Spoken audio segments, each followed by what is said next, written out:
Let me ask you something. Have you ever wondered why some people seem to effortlessly command respect in any room they enter? Why certain individuals can influence others without saying much, while others struggle to get their point across, even when they're right?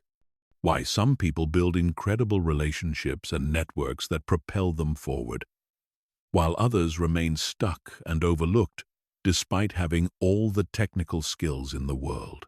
The answer isn't intelligence. It isn't talent. It isn't even hard work. The answer is emotional intelligence and social skills. And here's the brutal truth that 99% of people refuse to accept. Your success in life will not be determined by how smart you are, but by how well you understand and manage emotions, both your own and others. Most people are walking around completely blind to the emotional undercurrents that control every interaction, every decision, every opportunity. They're reactive instead of strategic.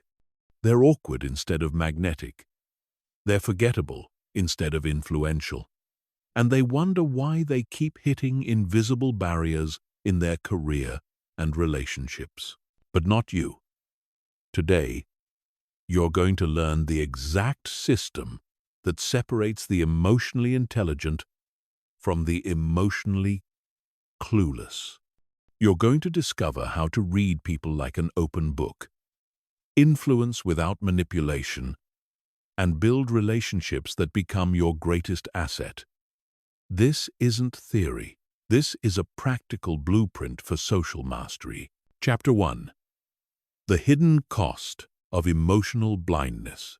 Before we dive into how to master emotional intelligence, you need to understand exactly what it's costing you to remain emotionally blind. Because most people have no idea how much their lack of emotional awareness is sabotaging their life every single day. Let's start with your career. You might think that promotions go to the smartest person in the room, but research shows that 90% of top performers have high emotional intelligence.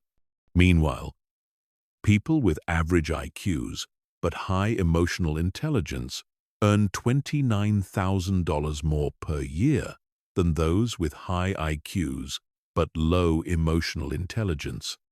Think about that. Your inability to read emotions, manage relationships, and influence others is literally costing you tens of thousands of dollars every year. But it goes deeper than money. Every time you misread someone's emotional state, you're missing critical information. When you fail to regulate your own emotions under pressure, you're making decisions from a place of reaction rather than strategy. When you can't build rapport with colleagues, clients, or superiors, you're cutting yourself off from opportunities that others with better social skills will capture. I've seen brilliant engineers passed over for leadership roles because they couldn't connect with their teams. I've watched talented salespeople struggle because they couldn't read their prospects' emotional needs. I've seen entrepreneurs with game-changing ideas fail because they couldn't persuade investors or inspire employees. The common thread: they all underestimated the power of emotional intelligence. Now, let's talk about your relationships. Whether it's romantic partnerships, friendships, or family dynamics, emotional intelligence is the foundation of every meaningful connection. People with low emotional intelligence struggle with intimacy because they can't understand or validate their partner's emotions.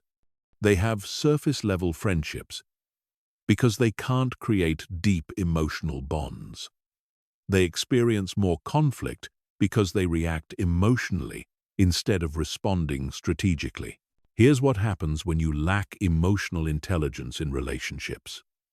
You miss the subtle cues that tell you when someone is upset, frustrated, or withdrawing. You say the wrong thing at the wrong time because you can't read the emotional temperature of the room.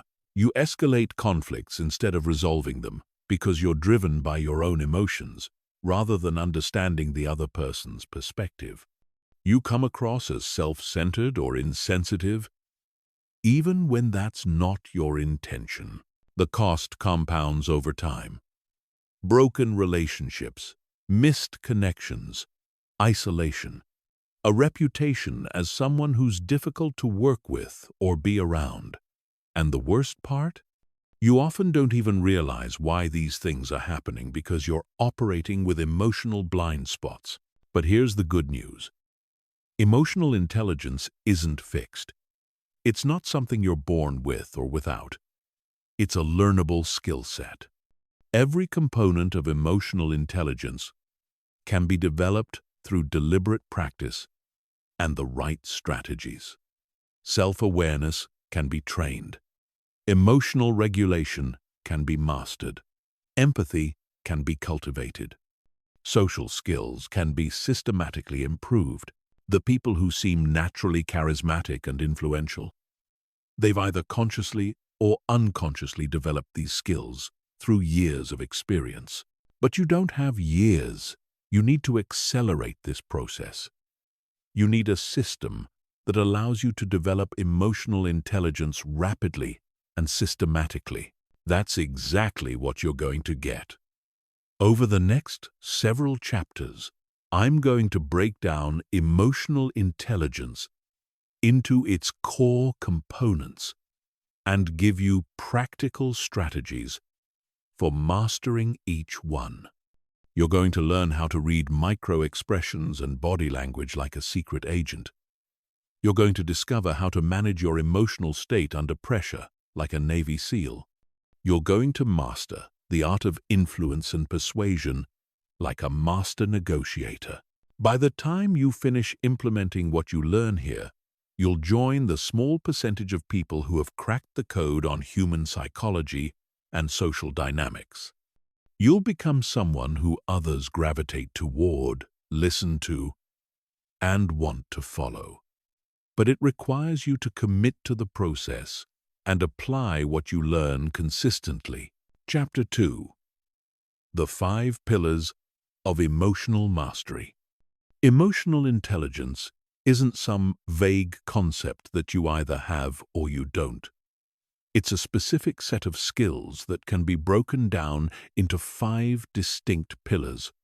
Master these 5 pillars, and you'll have more influence and impact than 99% of the population.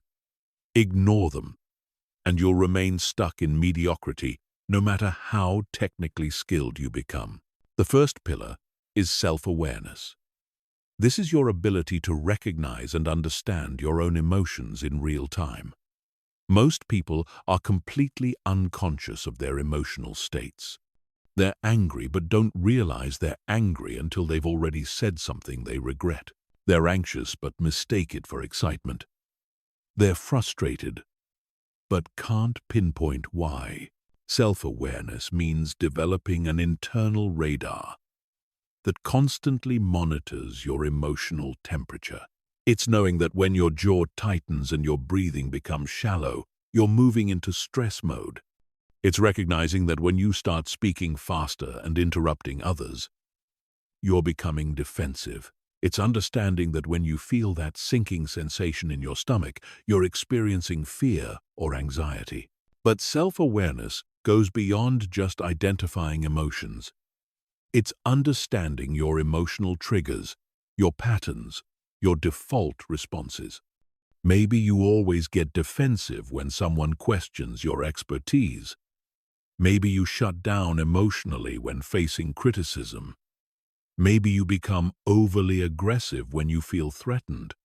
Self-aware people know these patterns and can catch themselves before they sabotage important interactions. Here's how to develop self-awareness rapidly. First, implement emotional check-ins throughout your day. Set alarms on your phone for every 2 hours. When it goes off, pause and ask yourself, what am I feeling right now? What's my energy level? What's my emotional state? Don't judge it. Just observe it. This trains your brain to become more conscious of your internal experience. Second, start tracking your emotional triggers. Keep a journal and note every time you have a strong emotional reaction. What happened right before? Who was involved? What thoughts were going through your mind? Over time, you'll start to see patterns. You'll realize that you always get angry when people don't follow through on commitments, or that you become anxious when you're unprepared for meetings. Third, pay attention to your physical sensations. Emotions show up in your body before they show up in your conscious awareness. Tension in your shoulders might indicate stress. A tight chest might signal anxiety. A clenched jaw might reveal anger. Your body is constantly giving you emotional intelligence data if you learn to listen to it. The second pillar is self-regulation. This is your ability to manage your emotions rather than being controlled by them. Self-regulation doesn't mean suppressing emotions or pretending they don't exist. It means choosing how to respond to your emotions rather than reacting automatically. People with poor self-regulation are at the mercy of their emotional states. When they're angry, they lash out. When they're anxious, they avoid important conversations. When they're excited, they make impulsive decisions. They're like emotional ping-pong balls, bouncing from one reaction to another without any conscious control. People with strong self-regulation feel their emotions fully, but they choose their response strategically. They can be angry, but still communicate calmly. They can be nervous, but still take bold action. They can be disappointed, but still maintain their composure and professionalism. The key to self-regulation is the pause. Between stimulus and response, there's a space. In that space lies your freedom to choose your response. Most people collapse that space and react instantly. Emotionally intelligent people expand that space and respond thoughtfully. Here's a practical technique for developing self-regulation. When you feel a strong emotion arising, use the acronym STOP. S means stop what you're doing. T means take a breath. O means observe what you're feeling. P means proceed with intention. This 4-step process takes less than 10 seconds but can prevent you from saying or doing something that damages your relationships or reputation. Another powerful self-regulation strategy is reframing. Instead of seeing challenging emotions as problems to be eliminated, see them as information to be processed. Anger might be telling you that a boundary has been crossed. Anxiety might be alerting you to prepare more thoroughly. Disappointment might be showing you that your expectations need adjustment. When you reframe emotions as data rather than directives, you maintain more control over your responses. The third pillar is motivation. This isn't external motivation like money or recognition, though those can be important. This is intrinsic motivation driven by your values, your sense of purpose, and your commitment to growth. People with strong emotional intelligence are motivated by internal factors that sustain them through challenges and setbacks. Emotionally intelligent people have a clear sense of what matters to them. They know their core values and make decisions based on those values rather than just chasing external rewards. They're motivated by the desire to grow, to contribute, to make a difference. This internal motivation makes them more resilient when facing obstacles and more persistent when pursuing long-term goals. They also have what psychologists call a growth mindset. They see challenges as opportunities to learn rather than threats to avoid. They view failures as feedback rather than final judgments.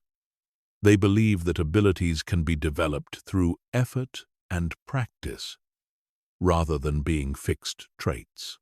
To develop stronger intrinsic motivation, start by clarifying your values. What principles do you want to guide your decisions? What kind of person do you want to become? What impact do you want to have on others?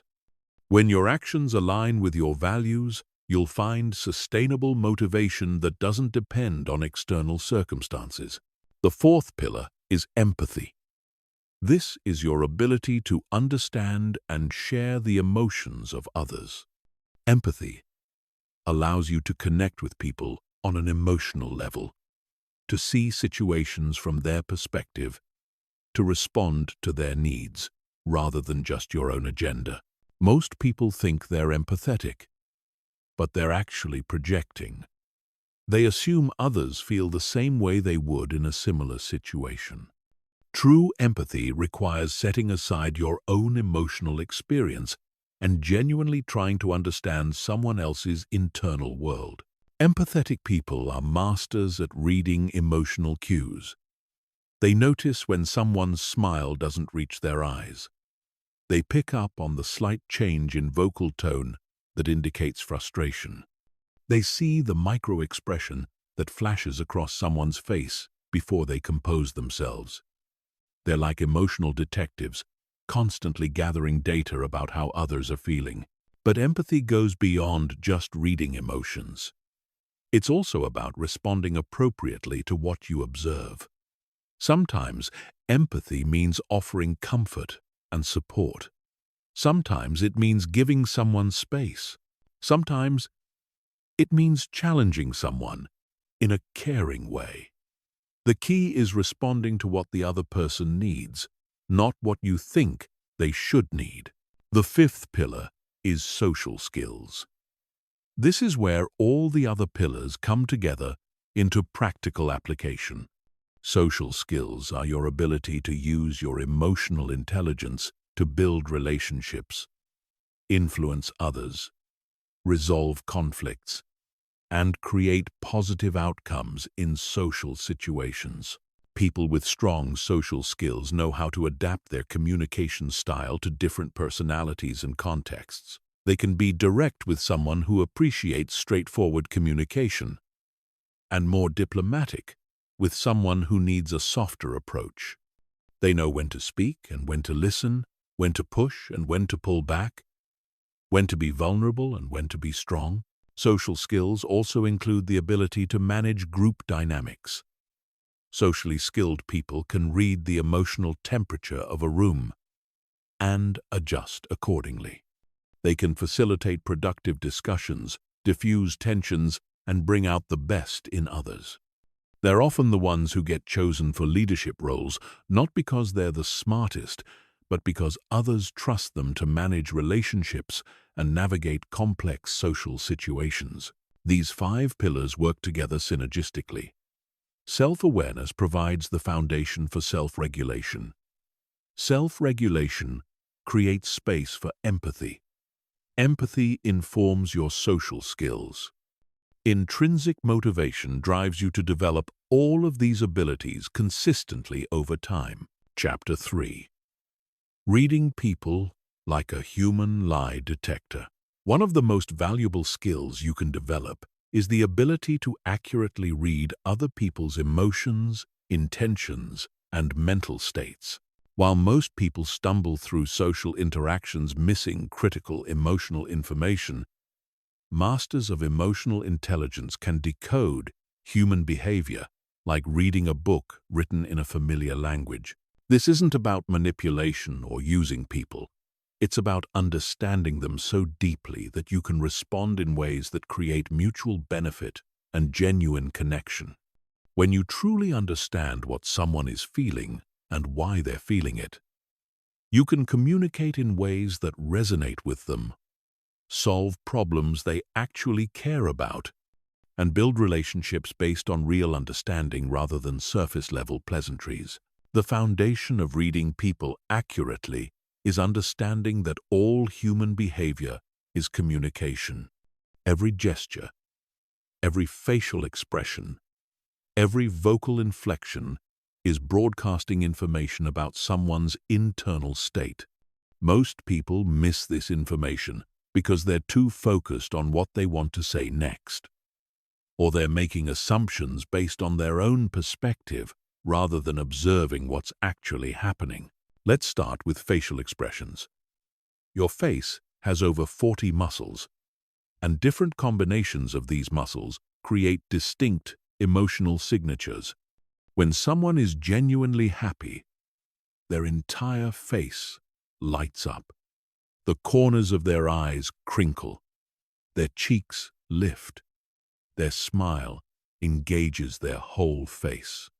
But when someone is giving you a fake smile, only their mouth moves.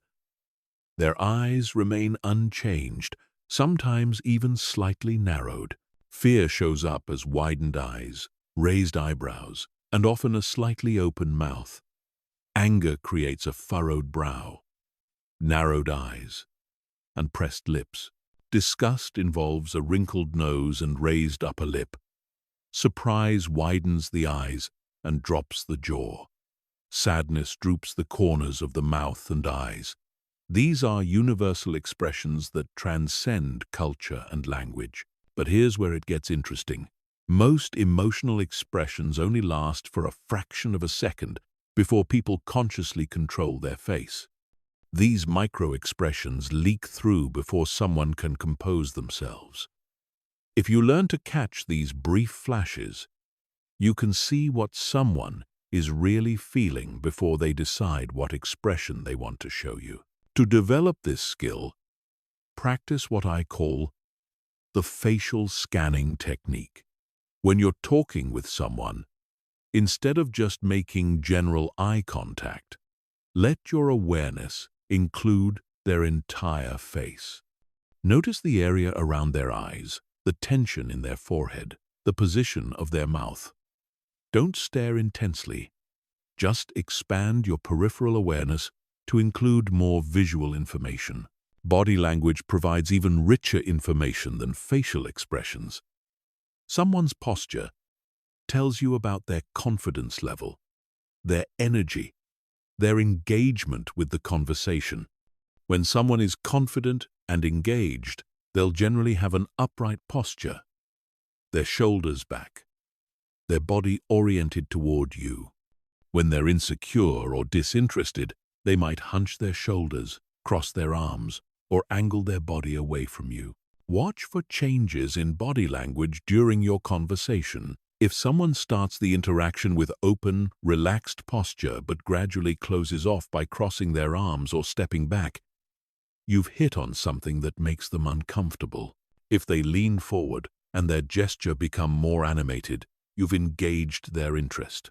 Hand gestures reveal tremendous amounts of information. When people are nervous or uncomfortable, their hand movements often become more restricted and controlled. They might clasp their hands together, put them in their pockets, or hold on to something like a coffee cup or pen.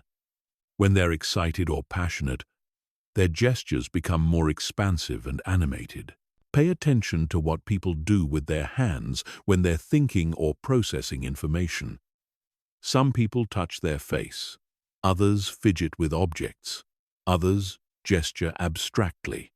These patterns are usually consistent for each individual, so once you learn someone's thinking patterns, you can tell when they're processing something complex or feeling uncertain about what you've said. Vocal patterns provide another layer of emotional intelligence data. It's not just what people say, but how they say it. Voice carries emotion in ways that words alone cannot convey. When someone is nervous, their voice might become higher in pitch, faster in tempo, or shakier in tone.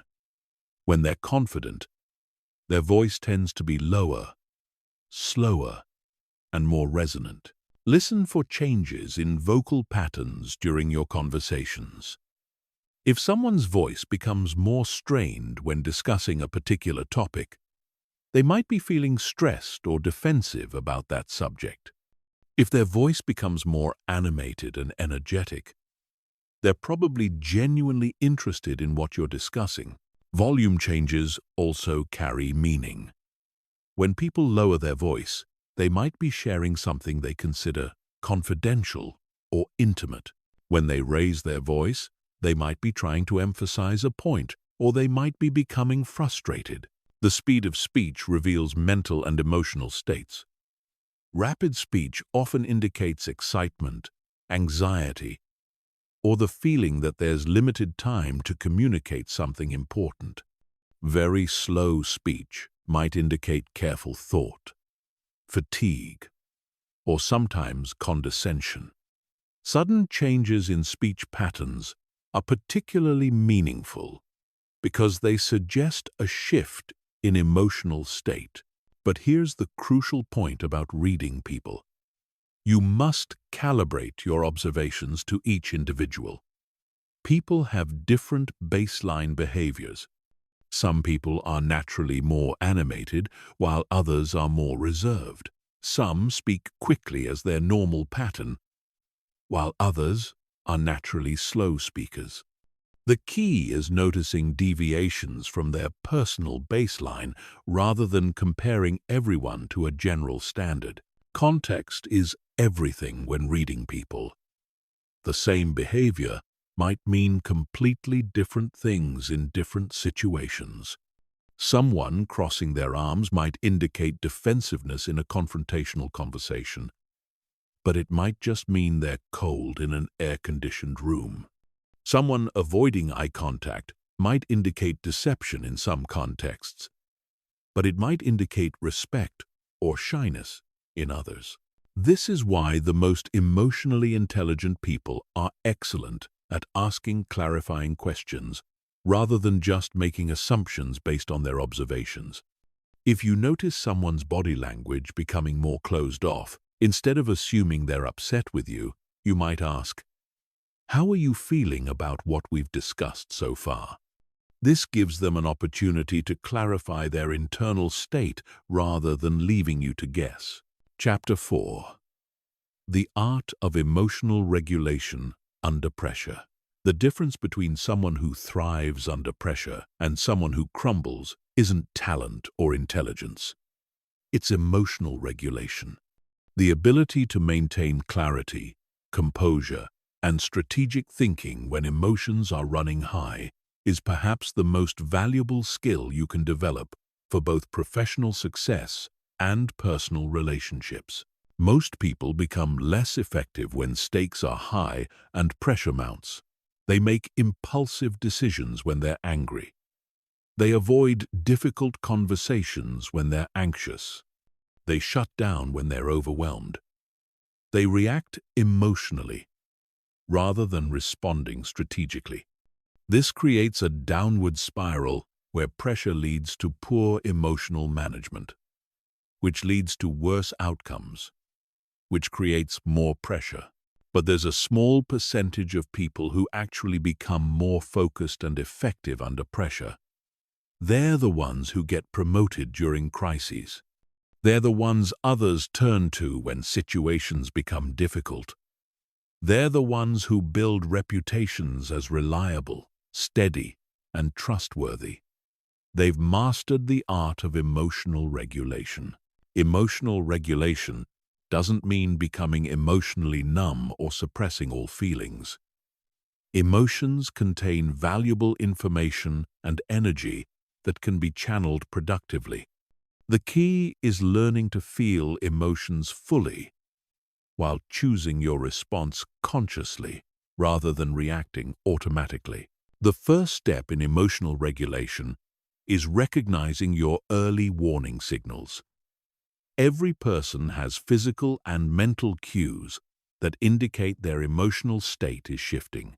Maybe your shoulders tense when you start to feel stressed. Maybe your breathing becomes shallow when you're getting anxious. Maybe your jaw clenches when you're becoming angry. Maybe your thoughts start racing when you're feeling overwhelmed. These early warning signals are your opportunity to intervene before your emotions take control of your behavior. Once you're in full emotional reaction mode, regulation becomes much more difficult. But when you catch emotions in their early stages, you can guide them rather than being guided by them. Here's a powerful technique for managing emotional intensity in real time.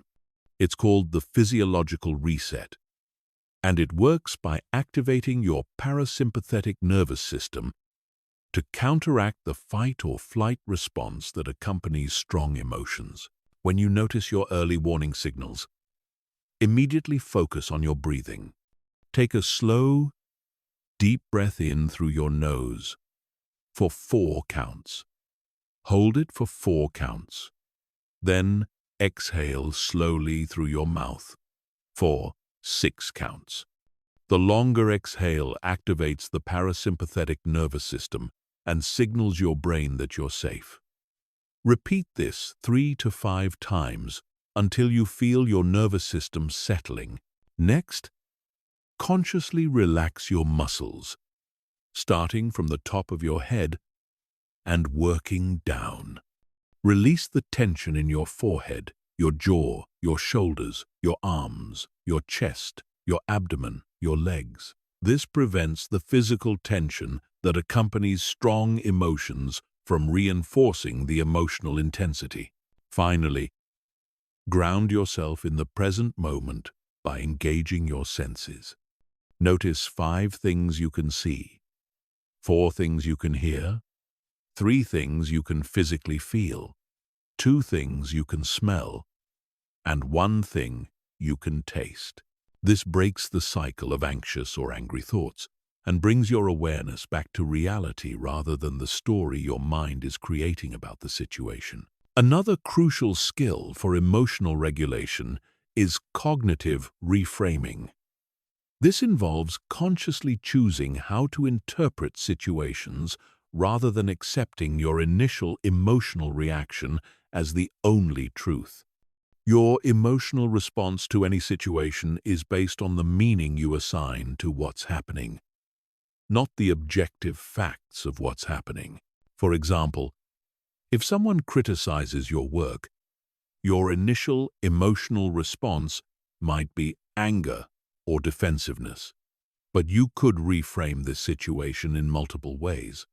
Maybe they're trying to help you improve. Maybe they're having a bad day and it's not really about you. Maybe they have a different perspective that could be valuable.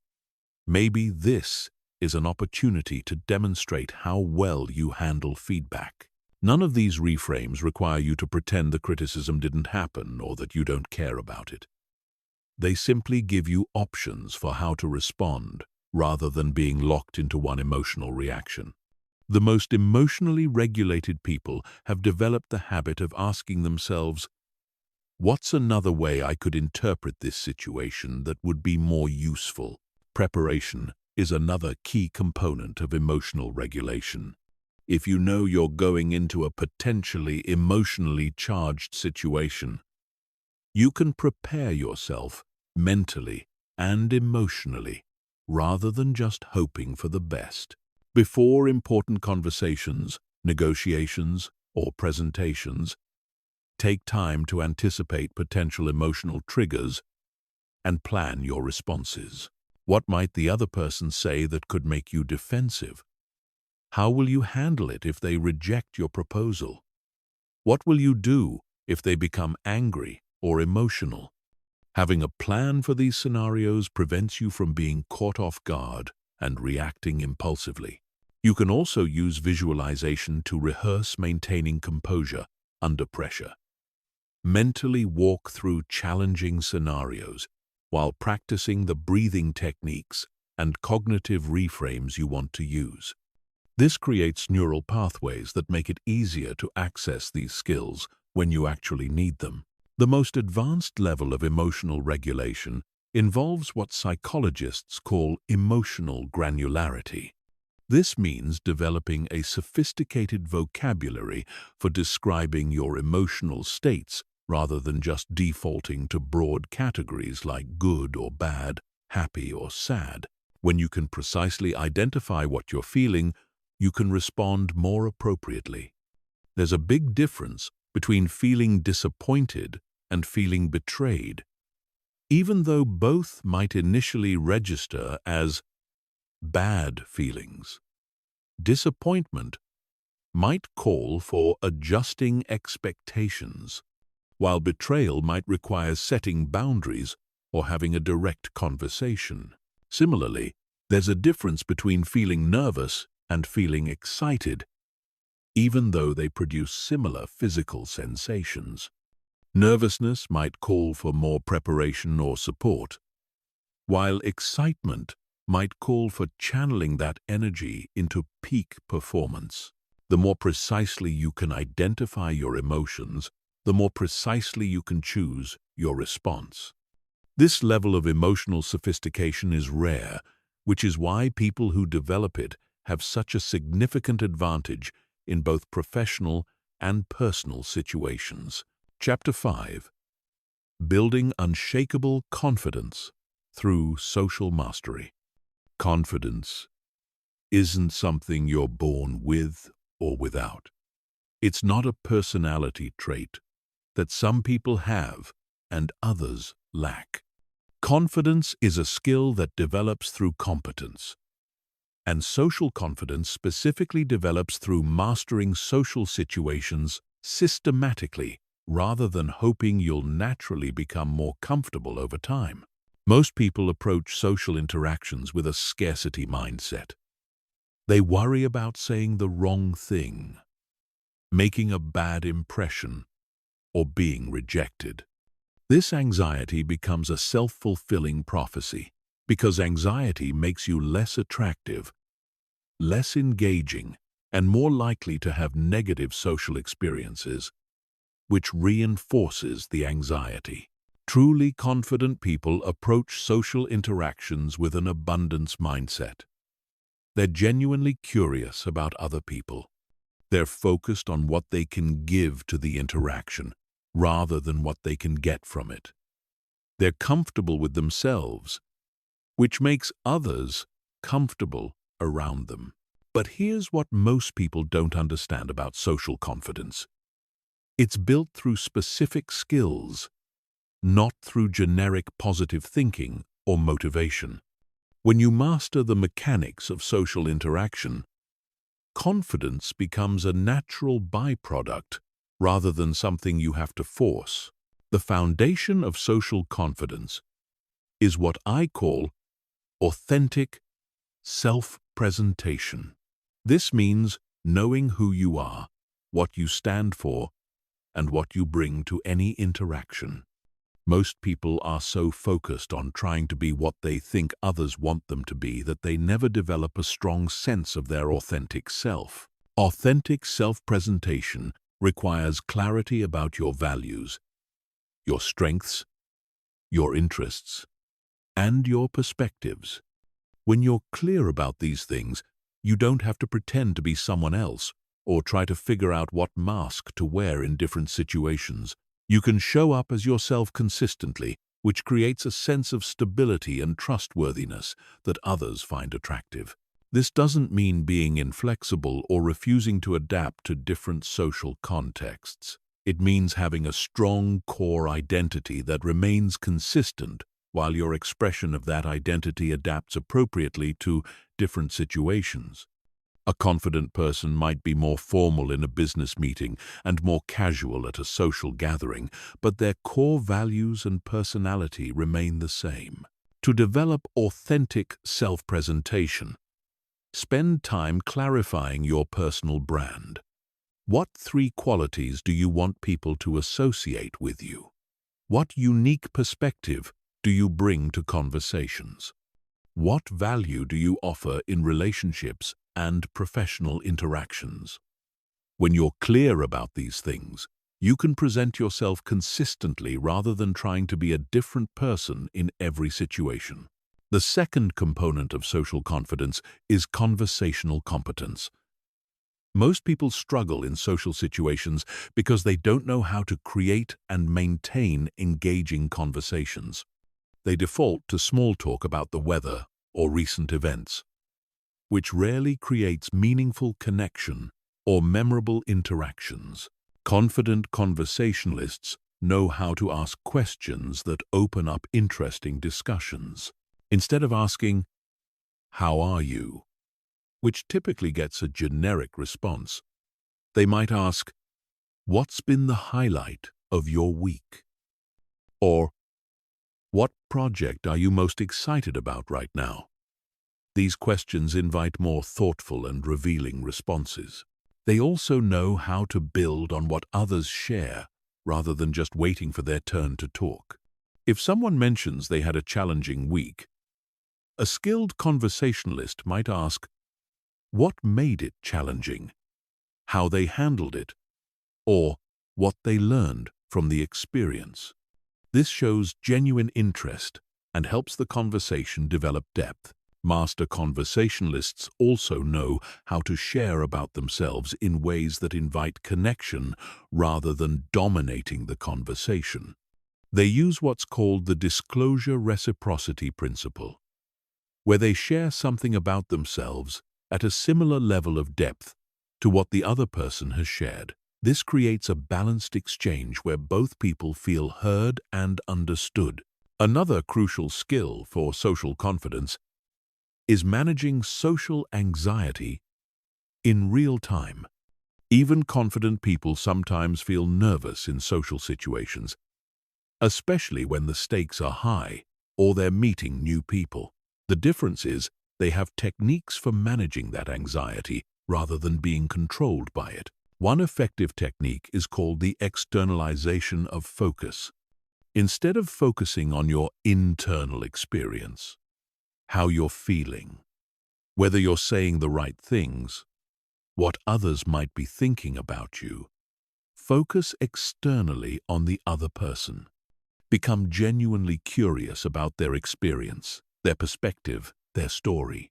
When you're focused on understanding and connecting with others, you naturally become more engaging because people can sense that you're genuinely interested in them. This also breaks the cycle of self-focused anxiety that makes social interactions feel stressful. Another powerful technique is what I call social contribution framing. Instead of approaching social interactions wondering what you can get from them, approval, connection, opportunities, approach them wondering what you can contribute.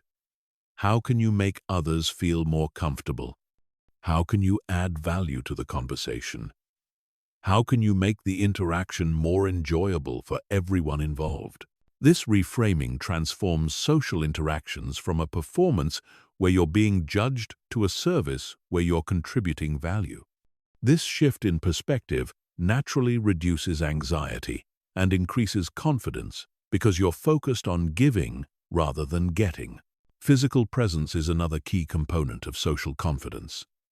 Your posture, your gestures, your vocal tone all communicate confidence or lack of confidence before you even say your first word. Confident people take up appropriate space. They stand tall with their shoulders back. They make appropriate eye contact. They speak with a clear, resonant voice. But physical confidence isn't about adopting an aggressive or dominating presence.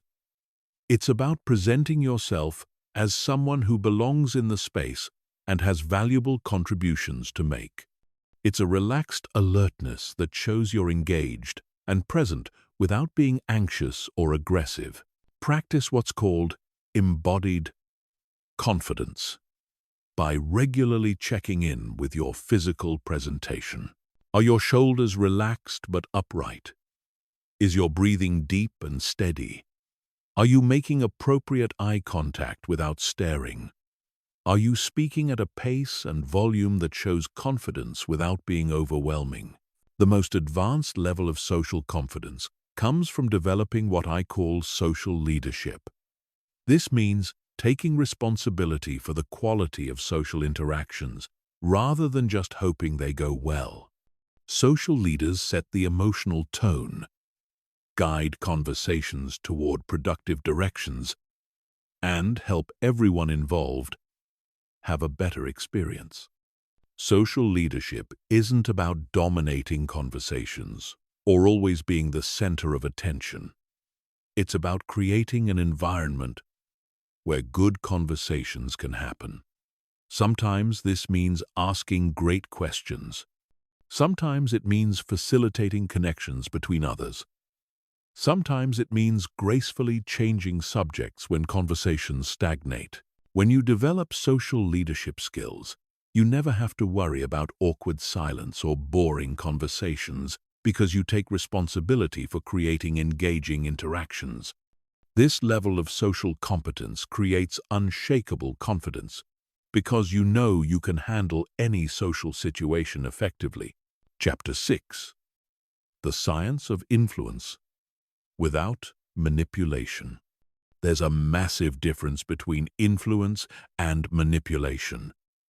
And understanding this distinction will determine whether you build lasting relationships or burn bridges while climbing the ladder. Manipulation seeks to benefit you at the expense of others. Influence seeks to create outcomes that benefit everyone involved. The most successful people in any field have mastered ethical influence, and it's a skill that can be learned systematically. The foundation of ethical influence is understanding human psychology and decision-making patterns. People don't make decisions based purely on logic. They make decisions based on emotions and then justify those decisions with logic. If you want to influence someone, you need to connect with their emotional drivers while providing logical support for the decision you want them to make. But here's what 99% of people get wrong about influence. They focus on what they want the other person to do instead of understanding what the other person actually wants. They try to convince people to buy their product, support their idea, or follow their lead without first understanding what would motivate that person to take action. Master influencers start by understanding the other person's values, motivations, fears, and desires. They ask themselves, what does this person really care about? What problems are they trying to solve? What outcomes would make their life better? Only after they understand these deeper motivations do they craft their message. Let's talk about the 6 universal principles of influence that have been proven through decades of psychological research. The first principle is reciprocity. People feel obligated to return favors and gestures of goodwill. But most people use this principle crudely by giving something small and immediately asking for something big in return. That's not influence, that's manipulation. Ethical influencers use reciprocity by genuinely adding value to others' lives before they need anything in return. They share useful information, make helpful introductions, offer assistance during challenging times, or provide resources that solve real problems. They build a bank of goodwill over time rather than trying to make immediate withdrawals. The key to using reciprocity ethically is ensuring that what you give is genuinely valuable to the other person. Not just what you think should be valuable. Maybe they need industry insights. Maybe they need emotional support. Maybe they need connections to specific people. The more you understand their actual needs, the more effectively you can provide genuine value. The second principle is commitment and consistency. People have a deep psychological need to be consistent with their previous commitments and statements. If someone says they value innovation, they'll be more likely to support an innovative idea. If someone commits to a goal publicly, they'll be more motivated to achieve it. Skilled influencers use this principle by getting people to verbally commit to values and principles that align with the action they want them to take. They might ask questions like, how important is professional development to you? Or, what role does teamwork play in your success?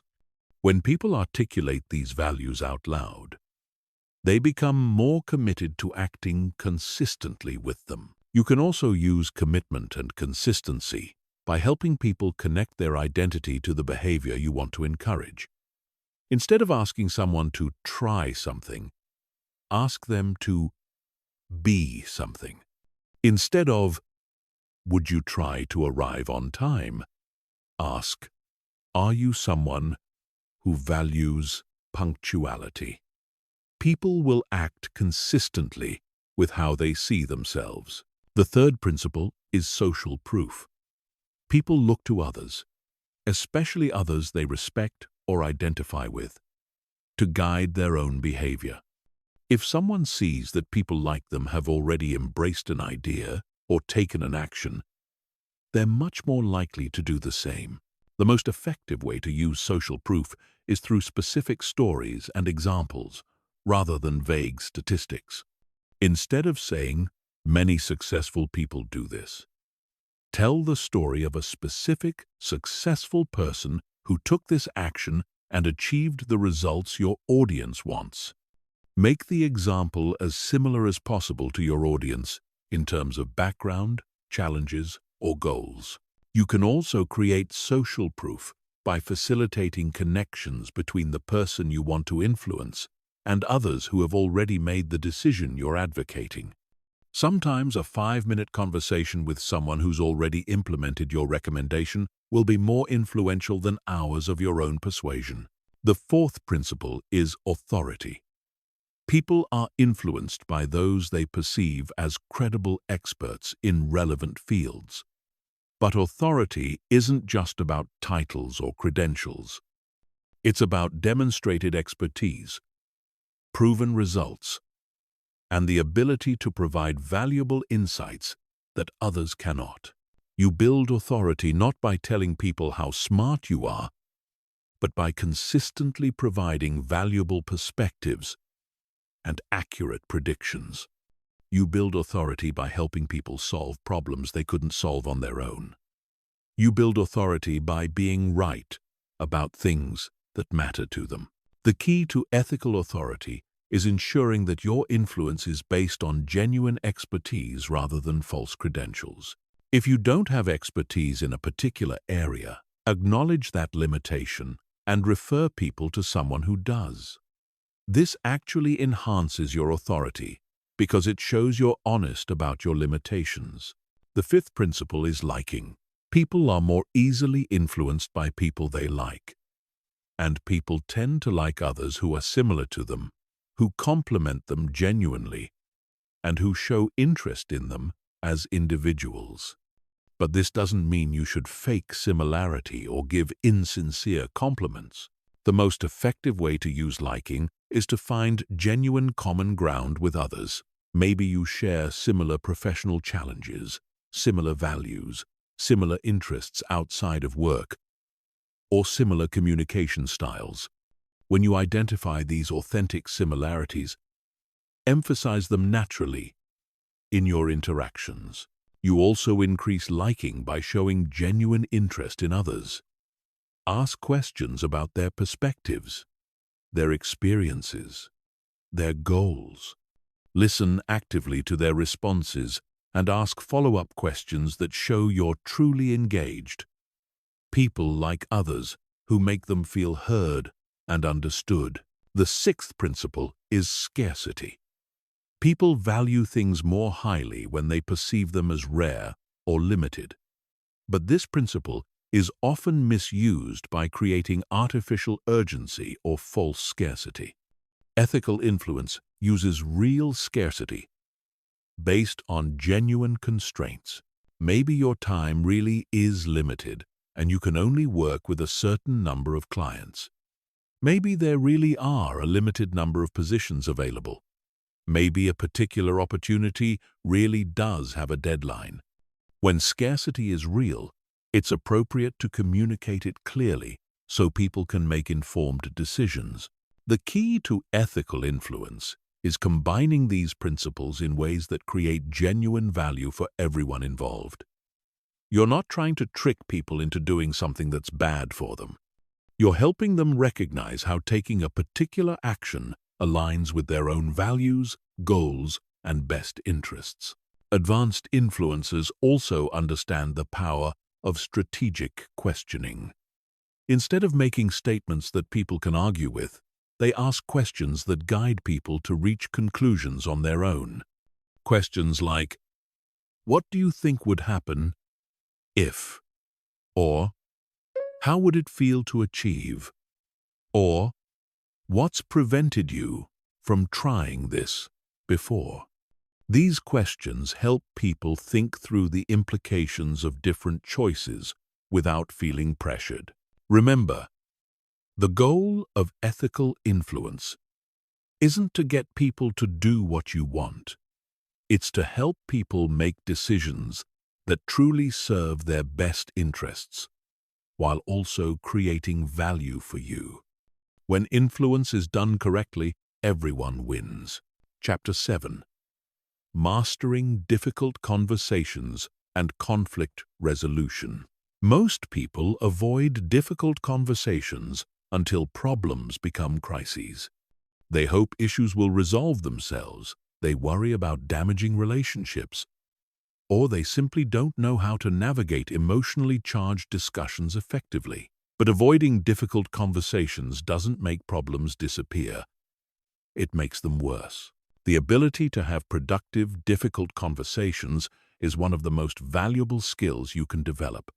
It's what allows you to address problems before they escalate, set clear boundaries, negotiate effectively, and maintain healthy relationships even when facing disagreements. People who master this skill become the ones others turn to when situations become complex or emotionally charged. The biggest mistake most people make in difficult conversations is focusing on being right instead of being effective. They prepare their arguments, gather their evidence, and try to prove their point. But difficult conversations aren't debates to be won. They're problems to be solved collaboratively. The most successful difficult conversations start with the right intention. Before you even begin the conversation, get clear on what outcome you actually want. Do you want the other person to change their behavior? Do you want to understand their perspective? Do you want to find a mutually acceptable solution to a problem? Do you want to repair damage to the relationship? When you're clear on your intention, you can guide the conversation toward that outcome instead of getting sidetracked by emotions or side issues. You can also communicate your intention explicitly at the beginning of the conversation, which helps the other person understand your goals and reduces their defensiveness. Here's the framework that works consistently for difficult conversations. I call it the Peace Protocol. P stands for prepare. E stands for engage with empathy. A stands for acknowledge emotions. C stands for collaborate on solutions. E stands for establish next steps. Let's start with preparation. Most people either avoid preparing for difficult conversations or they prepare the wrong way. They rehearse their arguments and anticipate objections.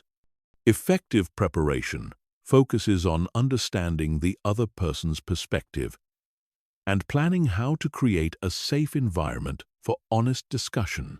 Before the conversation, consider what the other person might be thinking and feeling. What pressures are they under? What concerns might they have? What would make this conversation feel threatening to them? What would make them more willing to engage openly? This preparation helps you approach the conversation with empathy rather than judgment. Also, prepare your emotional state. Difficult conversations require you to be at your best emotionally. If you're angry, stressed, or defensive, you won't be able to facilitate a productive discussion. Use the emotional regulation techniques we discussed earlier to ensure you're calm and centered before you begin. The engagement phase is crucial for setting the right tone. Start by creating safety. Choose an appropriate setting where you won't be interrupted, and where the other person will feel comfortable speaking honestly. Begin with your intention rather than your concerns. Instead of, "We need to talk about your performance," try, "I'd like to have a conversation about how we can help you be even more successful in your role." Use what I call the soft start technique. Begin with something positive or acknowledging before addressing the difficult topic. This isn't manipulation. It's creating an emotional context that makes honest discussion more likely. I really value our working relationship, which is why I want to address something that's been concerning me. Acknowledging emotions is often the phase people skip, but it's essential for productive dialogue. When emotions are high, people can't think clearly or collaborate effectively. You need to address the emotional undercurrents before you can make progress on the practical issues. This means acknowledging both your own emotions and the other person's emotions. "I'm feeling frustrated about this situation, and I imagine you might be feeling frustrated too." Or, "This seems like a difficult topic for both of us." When emotions are acknowledged, they lose some of their power to derail the conversation. Listen for the emotions behind the other person's words. If they say, "I can't believe you didn't tell me about this earlier," they might be feeling excluded or disrespected. If they say, "I don't have time for this," they might be feeling overwhelmed. Address the emotional need, not just the surface statement. The collaboration phase is where real progress happens. This is where you move from discussing the problem to finding solutions.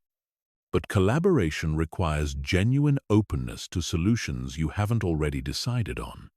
If you've already determined what the other person needs to do, you're not collaborating, you're dictating. Ask open-ended questions that invite creative thinking. What ideas do you have for addressing this? Or, what would need to change for this to work better? Or, how can we prevent this kind of situation in the future? These questions engage the other person as a partner in problem-solving rather than a defendant in a trial. Be willing to compromise and find creative third options. The best solutions to difficult situations often aren't what either person initially wanted. They're new possibilities that emerge when two people genuinely collaborate to solve a shared problem. Establishing next steps ensures that your difficult conversation leads to real change rather than just temporary relief. Be specific about what will happen next, who will do what, and when you'll follow up. So we're agreeing that you'll speak with your team about the new deadlines by Friday, and we'll check in next Monday to see how it went. Also agree on how you'll communicate about this issue going forward. If similar situations arise, let's both commit to addressing them quickly rather than letting them build up. This prevents the same problems from recurring. Throughout the entire conversation, maintain what I call compassionate directness. Be clear and honest about problems and expectations, but communicate with respect and care for the other person's dignity. You can be firm about standards and boundaries while still treating others as human beings with feelings and perspectives. Remember that difficult conversations are skills that improve with practice. The more you're willing to address issues directly and respectfully, the better you'll become at navigating these situations. And the better you become at difficult conversations, the fewer truly difficult conversations you'll need to have because you'll address issues before they become major problems. Chapter 8. Building your social network like a strategic asset. Your network isn't just a collection of contacts. It's a strategic asset that can accelerate your career. open doors to opportunities, provide valuable insights, and offer support during challenging times. But most people approach networking completely wrong. They focus on collecting business cards and LinkedIn connections instead of building genuine relationships with mutual value. The difference between networking and relationship building is the difference between transactional interactions and meaningful connections. Networkers ask, "What can this person do for me?" Relationship builders ask, "How can I add value to this person's life?" This mindset shift changes everything about how you approach professional and personal connections. Here's the truth that 99% of people don't understand about building valuable relationships. The best networking happens when you're not actively networking. It happens when you're genuinely interested in other people, when you're consistently helpful, and when you're known for being someone who connects others and shares valuable resources. The foundation of strategic relationship building is what I call the value-first approach. Instead of starting relationships by asking for help, advice, or opportunities, you start by offering something valuable. This might be industry insights, introductions to relevant people, helpful resources, or simply genuine interest in their work and challenges. But here's the key. The value you offer must be relevant and useful to them, not just what you think should be valuable. This requires you to understand their goals, challenges, and interests before you can identify how to help them. Most people skip this step and offer generic help that isn't actually helpful. To understand how you can add value to someone's life, you need to become genuinely curious about their world. What industry are they in? What role do they play?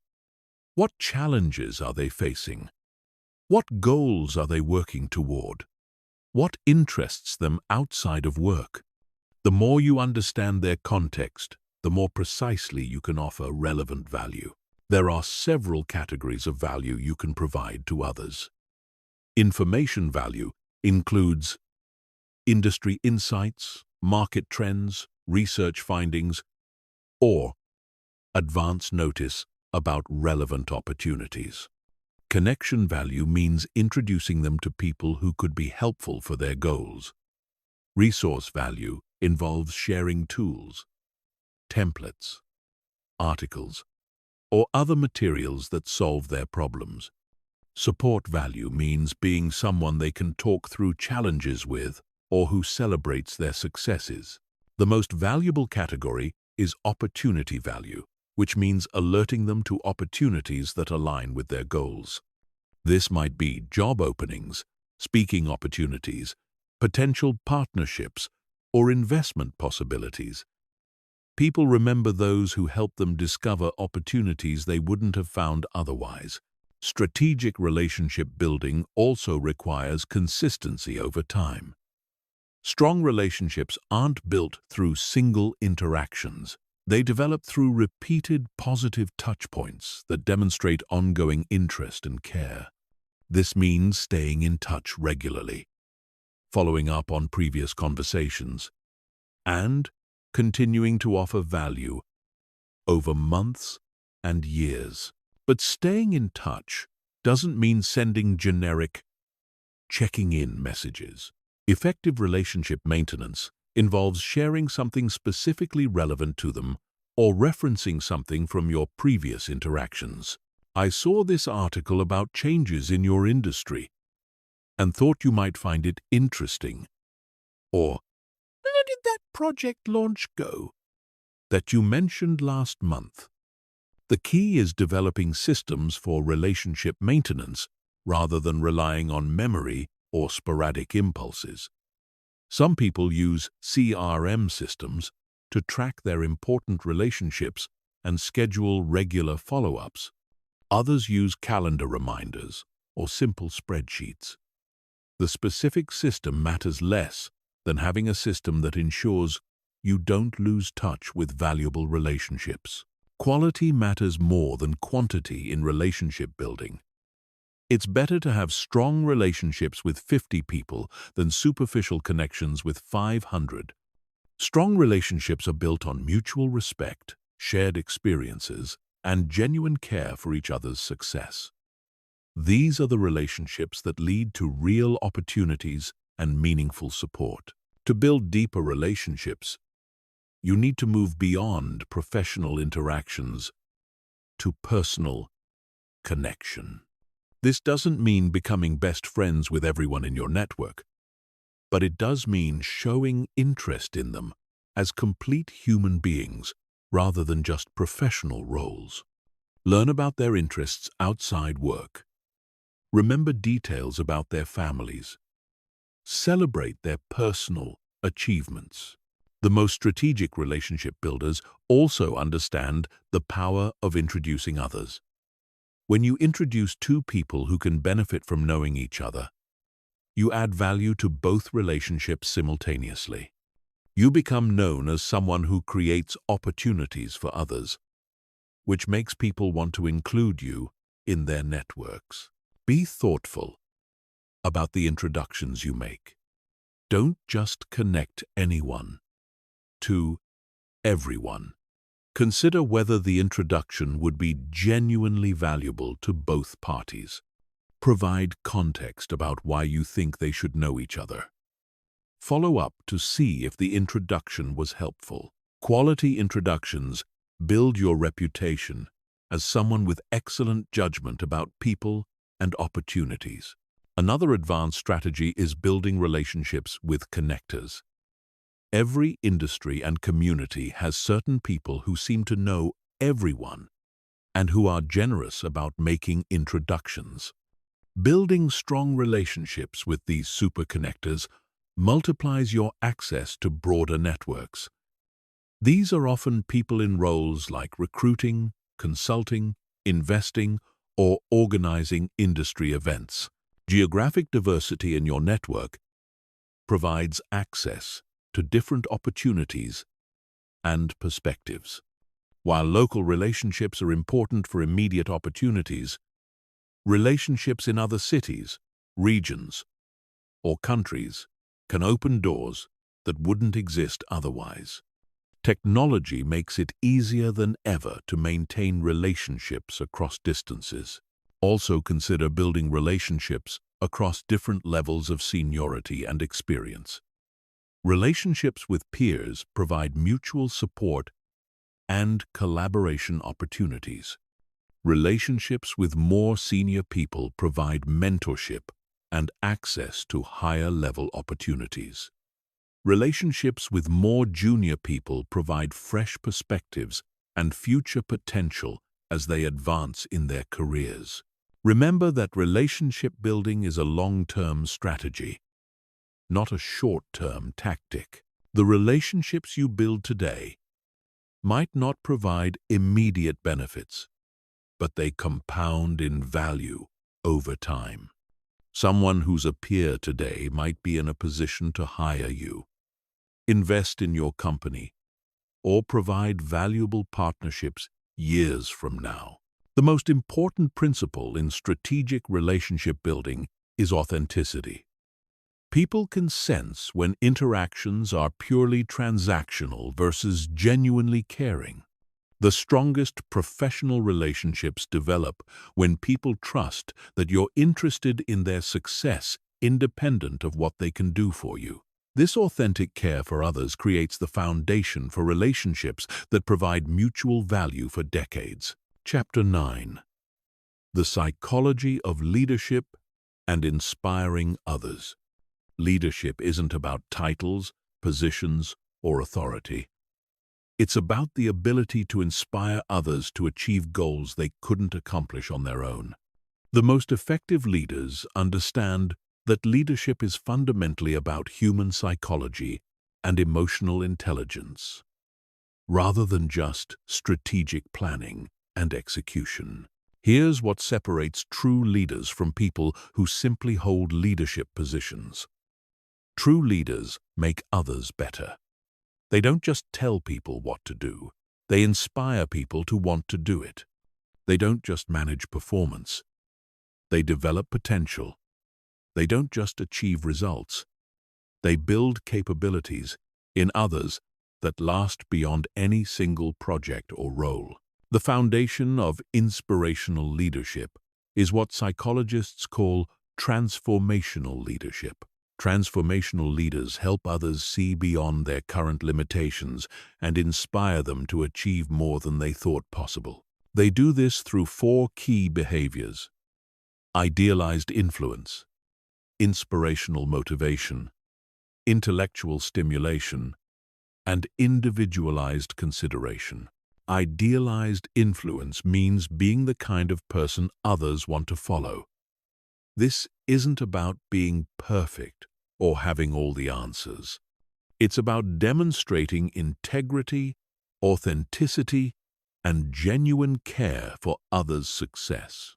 People follow leaders they trust and respect.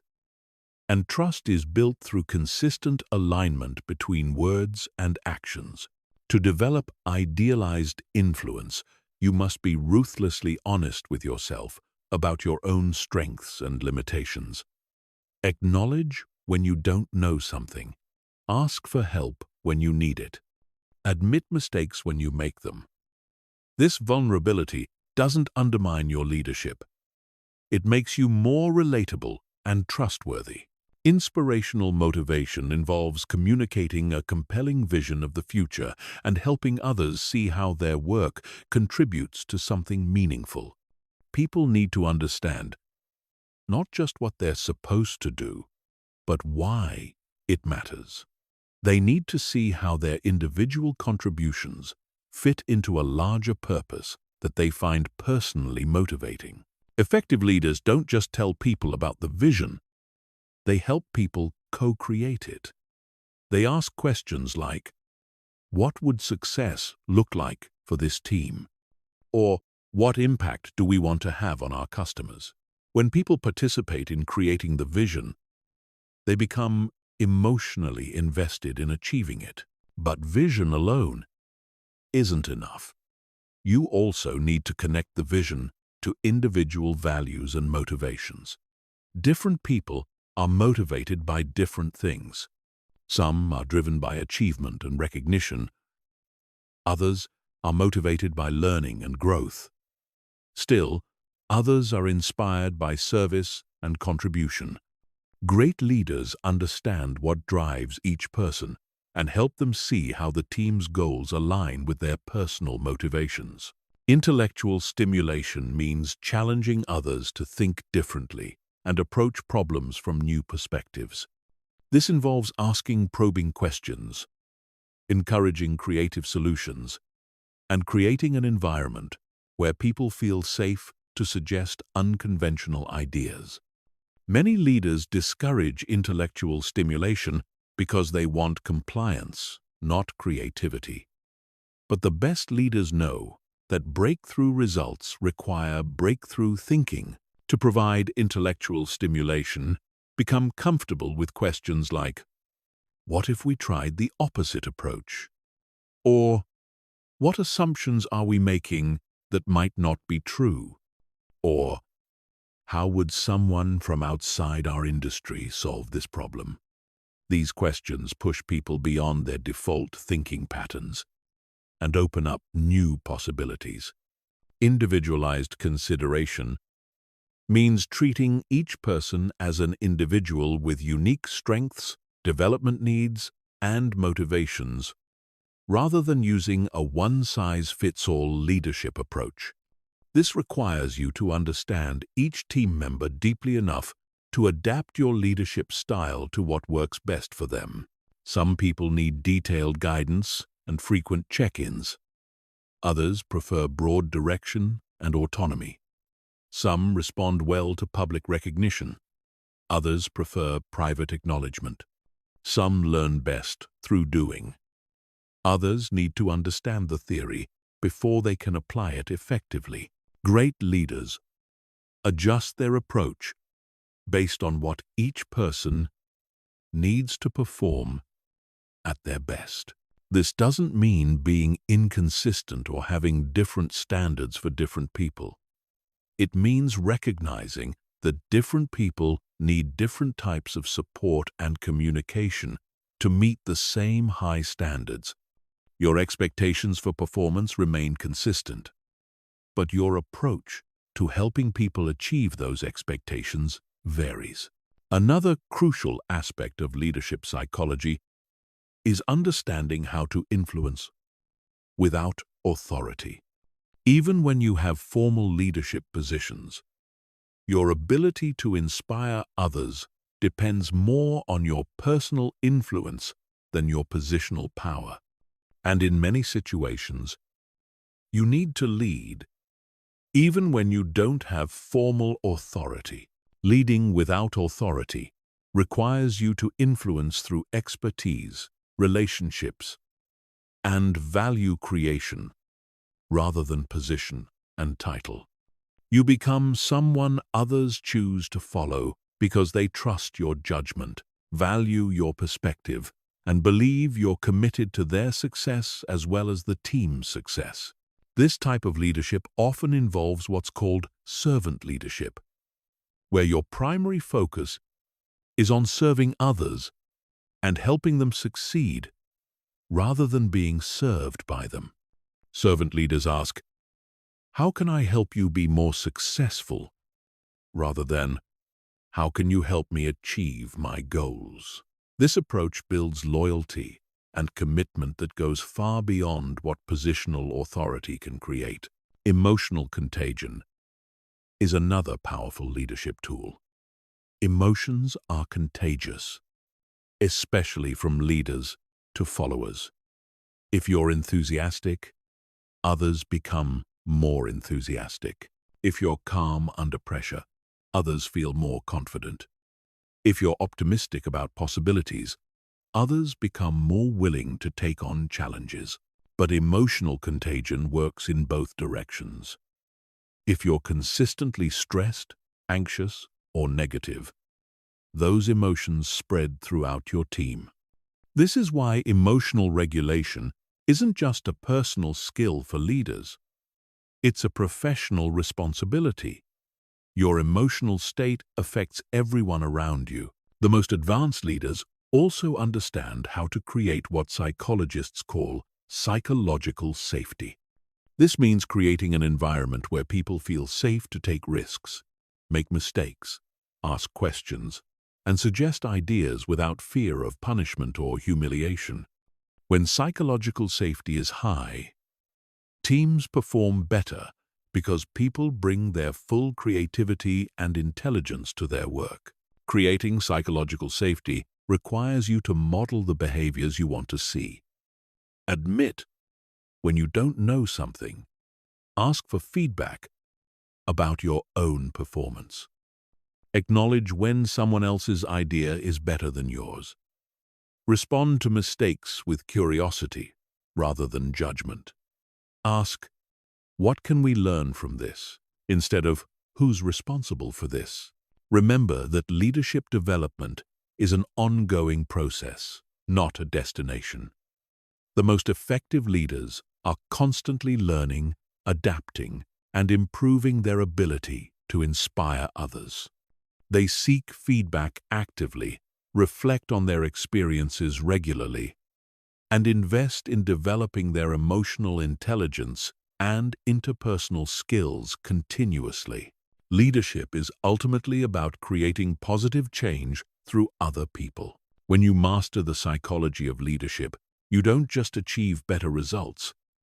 You develop others' capabilities and create lasting positive impact that extends far beyond any individual project or goal. Chapter 10. Defending against manipulation and emotional attacks. While developing emotional intelligence helps you influence others ethically, it also makes you a target for people who use emotional manipulation and psychological tactics for their own benefit. Learning to recognize and defend against these tactics isn't just about protecting yourself. It's about maintaining your integrity and keeping your relationships healthy. Emotional manipulators use sophisticated psychological techniques to control others' emotions, decisions, and behaviors. They exploit human psychology for personal gain, often leaving their targets feeling confused, guilty, or emotionally drained. But when you understand these tactics, you can recognize them quickly and respond effectively. The first category of manipulation is guilt-based manipulation. Manipulators use guilt to make you feel responsible for their emotions or circumstances, then leverage that guilt to get what they want. They might say things like, "After everything I've done for you," or "If you really cared about me, you would," or "I guess I'm just not as important to you as I thought." Healthy people express their needs directly. Manipulators make you feel bad for not anticipating their needs or for having different priorities.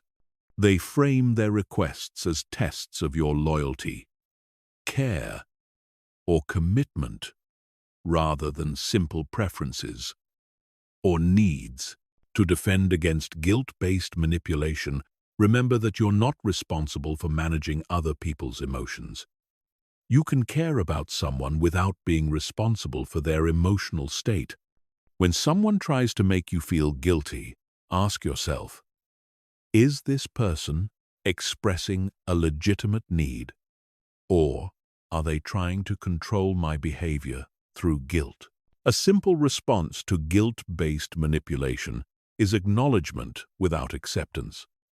I understand you're disappointed, and I care about you. Here's what I'm able to do in this situation. This validates their feelings without accepting responsibility for causing or fixing them. The second category is fear-based manipulation. This involves creating anxiety or insecurity to motivate compliance. Manipulators might threaten to withdraw their support, end the relationship, or create negative consequences if you don't comply with their demands. They might also create artificial urgency to prevent you from thinking clearly about decisions. Fear-based manipulators often use phrases like, "If you don't do this, then," or "You have to decide right now," or "Everyone else is already doing this." They want you to make decisions based on anxiety rather than careful consideration of your best interests. To defend against fear-based manipulation, slow down the decision-making process. Real, urgent decisions are rare. Most situations that feel urgent are artificially created to prevent you from thinking clearly. Say something like, "I need to think about this and get back to you tomorrow." If it's truly urgent, they'll explain why. If it's manipulation, they'll often become more aggressive or try different tactics. The third category is information manipulation. This involves controlling what information you have access to or distorting information to support their agenda. Information manipulators might withhold relevant details, present selective facts, or frame information in misleading ways. They might also use what's called gaslighting, where they make you question your own memory, perception, or judgment. They might deny saying things you clearly remember, claim events happened differently than you experienced them, or suggest that your emotional responses are inappropriate or unreasonable. To defend against information manipulation, document important conversations and decisions. Keep records of what was agreed to and when. Trust your own memory and perceptions, especially when someone consistently tells you that your recollection is wrong. Seek outside perspectives when you feel confused about what's actually happening in a situation. Another common manipulation tactic is called love bombing, followed by withdrawal. This involves showering you with excessive attention, compliments, and affection early in a relationship, then gradually withdrawing that positive attention to keep you seeking their approval. This creates an addictive cycle where you keep trying to recreate the initial positive experience. Healthy relationships develop consistent patterns of mutual respect and care over time. Manipulative relationships are characterized by extreme highs and lows, where you never know which version of the person you're going to encounter. To recognize this pattern, pay attention to consistency over time rather than peak experiences. Someone who is genuinely caring will show that care consistently, not just when they want something from you or when you're behaving in ways they prefer. Projection is another manipulation tactic where someone accuses you of behaviors, motivations, or feelings that they're actually exhibiting themselves. Someone who lies frequently might accuse you of being dishonest. Someone who's being manipulative might claim that you're trying to manipulate them. When someone makes accusations that don't align with your experience of yourself, consider whether they might be projecting their own behavior onto you. This doesn't mean dismissing all criticism, but it does mean evaluating accusations critically rather than automatically accepting them. The most sophisticated manipulators use what's called intermittent reinforcement. This means providing positive responses unpredictably rather than consistently. Psychologically, this creates stronger attachment than consistent positive reinforcement because you never know when you'll receive approval, so you keep trying harder to earn it.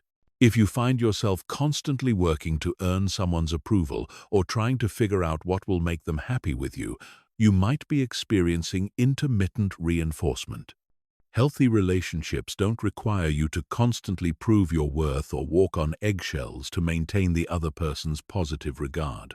To defend against manipulation generally, trust your instincts when something feels off in a relationship. If you consistently feel confused, drained, guilty, or anxious after interacting with someone, pay attention to those feelings. Your emotional response is often the first indicator that something unhealthy is happening. Also, maintain strong boundaries about what behavior you will and won't accept. Manipulators test boundaries gradually, pushing a little further each time to see what they can get away with. When you enforce boundaries consistently from the beginning, you prevent manipulation from escalating. Develop a support network of people who know you well and whose judgment you trust. When you're being manipulated, outside perspective can be invaluable for helping you see the situation clearly. Manipulators often try to isolate their targets from outside support, so maintaining these relationships is both protective and healing.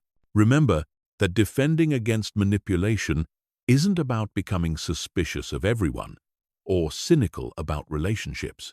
It's about maintaining healthy boundaries while still being open to genuine connection with others. The goal is to protect yourself from exploitation while remaining capable of authentic relationships with people who treat you with respect and care. When you combine emotional intelligence with strong boundaries and manipulation awareness, you become someone who can connect deeply with others while protecting yourself from those who would exploit your openness. This balance allows you to be both emotionally intelligent and emotionally safe. Chapter 11.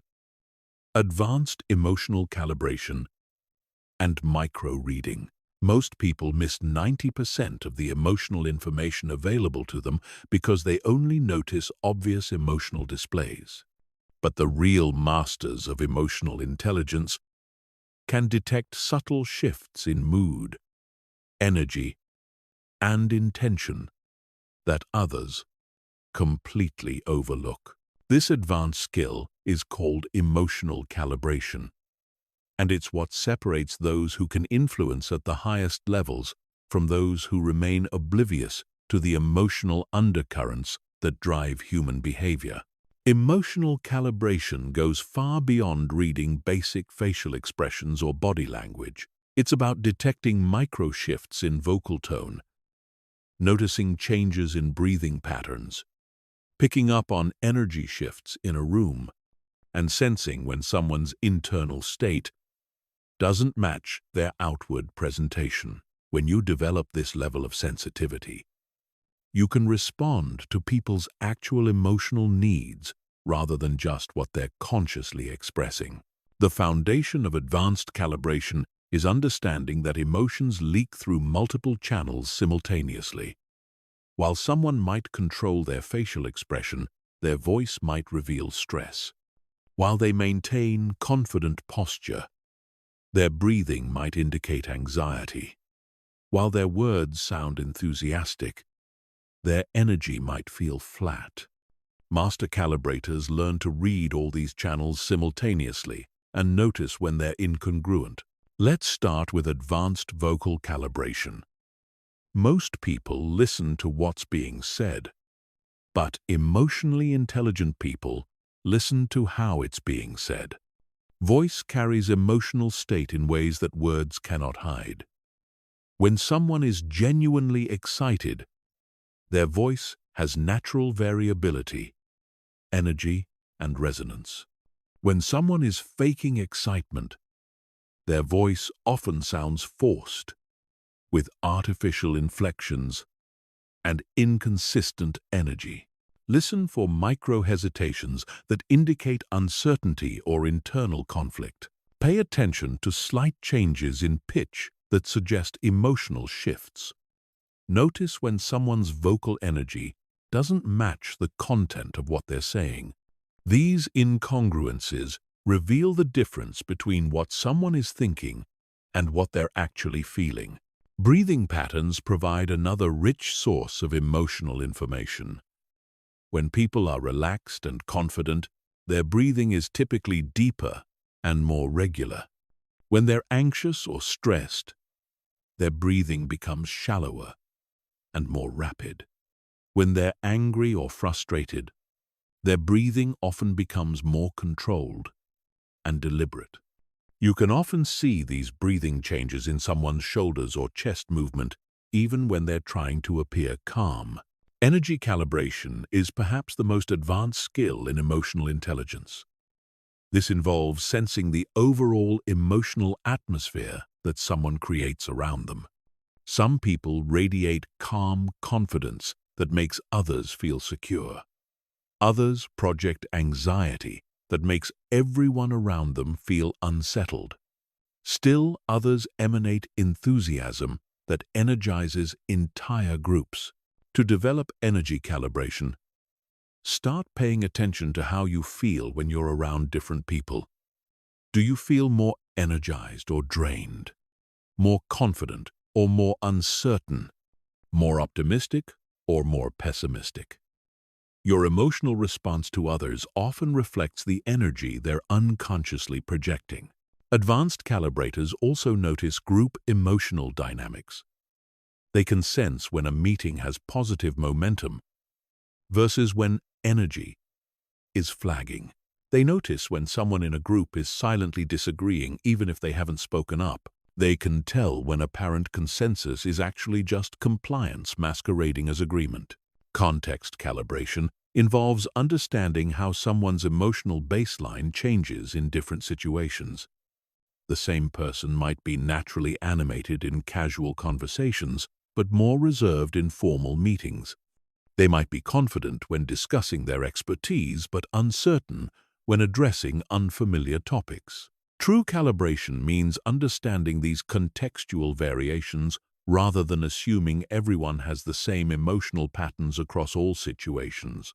One of the most valuable calibration skills is detecting incongruence between someone's conscious presentation and their unconscious emotional state. This might show up as someone who says they're fine, but whose body language suggests otherwise. or someone who claims to be enthusiastic about a project but whose energy doesn't match their words. These incongruences often indicate internal conflict, uncertainty, or unexpressed concerns. When you notice incongruence, resist the temptation to immediately point it out. Instead, create space for the person to express what they're actually feeling.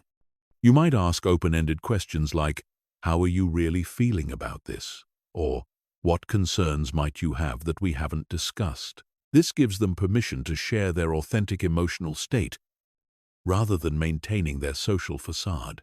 Advanced calibration also involves understanding emotional recovery patterns. Different people process and recover from emotional stress in different ways. Some need to talk through their feelings immediately. Others need time alone to process before they can discuss what happened.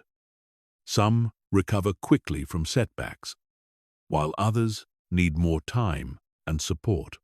When you understand these individual patterns, you can provide the right kind of support at the right time. The key to developing calibration skills is deliberate practice with feedback. Start by making predictions about people's emotional states and then checking your accuracy through conversation or observation. Notice what cues you picked up on and which ones you missed. Over time, you'll develop more sophisticated pattern recognition for reading emotional information. Remember that calibration should always be used ethically to better understand and serve others, never to manipulate or take advantage. When you can accurately read people's emotional states, you can respond more appropriately to their needs, communicate in ways that resonate with them, and create interactions that feel supportive and understanding rather than superficial or transactional. Chapter 12. Mastering Emotional Contagion and Influence. Emotions are contagious. This isn't just a metaphor, it's a biological reality. When you're around someone who's enthusiastic, you tend to feel more enthusiastic.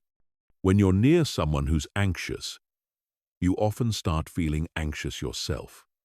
When you interact with someone who's calm and confident, you typically feel more centered.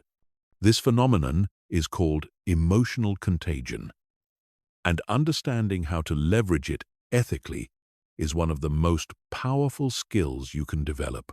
Most people are unconscious victims of emotional contagion.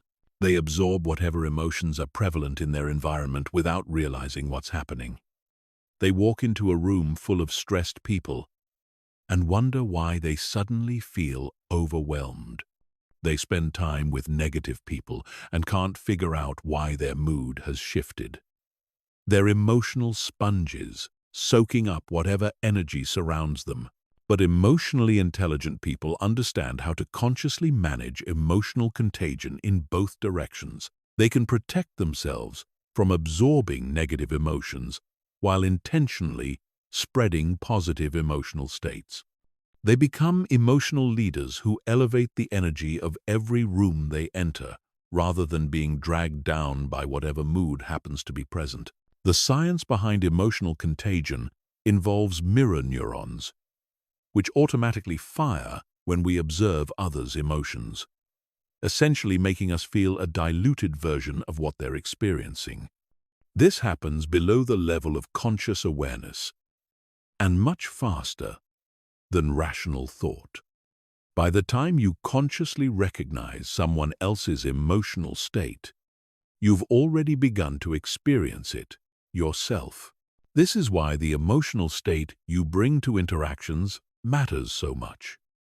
If you're genuinely enthusiastic, others will begin to feel more enthusiastic.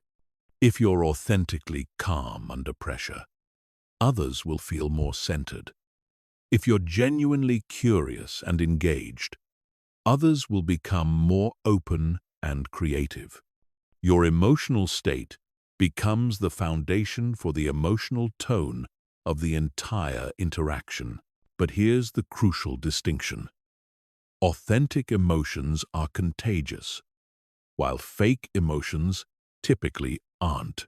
People can unconsciously sense when emotions are genuine versus performed. If you try to fake enthusiasm or confidence, others will pick up on the incongruence and may actually feel more suspicious or uncomfortable rather than being positively influenced. To leverage positive emotional contagion, you must first master your own emotional state. This means developing the ability to generate authentic positive emotions, even in challenging circumstances. It's not about pretending everything is perfect when it's not. It's about finding genuine reasons to feel optimistic, curious, or engaged, regardless of the immediate situation. One technique for generating authentic positive emotions is called purposeful reframing. Instead of just trying to think positive thoughts, connect your current situation to something you genuinely care about. If you're facing a difficult conversation, reframe it as an opportunity to strengthen the relationship. If you're dealing with a challenging project, see it as a chance to develop new skills. When the reframe connects to something you truly value, the resulting positive emotions will be authentic and contagious. Another powerful technique is embodied emotion generation. Your physical state influences your emotional state, and others pick up on both. If you want to feel and project confidence, adopt confident posture, breathe deeply, and move with deliberate purpose. If you want to create a sense of calm engagement, relax your facial muscles, maintain steady eye contact, and speak in measured tones. The physical changes will generate authentic emotional shifts that others will unconsciously mirror. Energy management is crucial for sustained emotional leadership. You can't consistently project positive emotions if you're emotionally depleted. This means taking care of your physical health, managing your stress levels, maintaining activities that energize you, and setting boundaries that prevent emotional burnout. Think of yourself as an emotional athlete who needs to maintain peak condition to perform effectively. Advanced emotional contagion also involves understanding group emotional dynamics. When you enter a group, there's typically a prevailing emotional tone that everyone is unconsciously matching. Sometimes this tone serves the group's objectives, but often it doesn't. A team might be stuck in frustration when they need creativity. A meeting might be dominated by anxiety when calm analysis would be more productive. A negotiation might be tense when collaborative energy would create better outcomes. Skilled emotional leaders can shift group energy by consciously introducing a different emotional tone. This doesn't mean being inappropriately cheerful during serious discussions or artificially enthusiastic about bad news. It means bringing the emotional energy that the situation actually requires for optimal outcomes.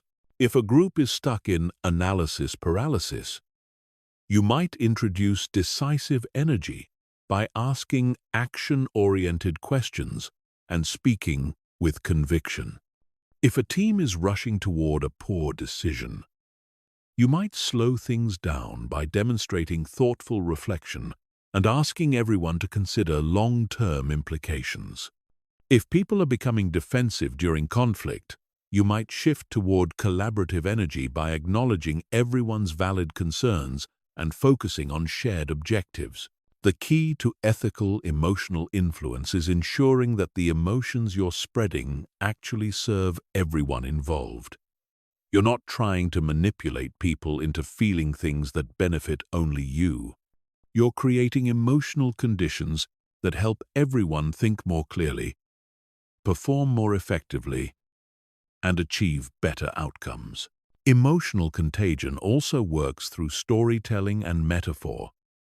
When you tell stories that evoke specific emotions, listeners often begin to feel those emotions themselves. If you tell stories of overcoming obstacles, others feel more resilient. If you share examples of creative breakthroughs, others feel more innovative.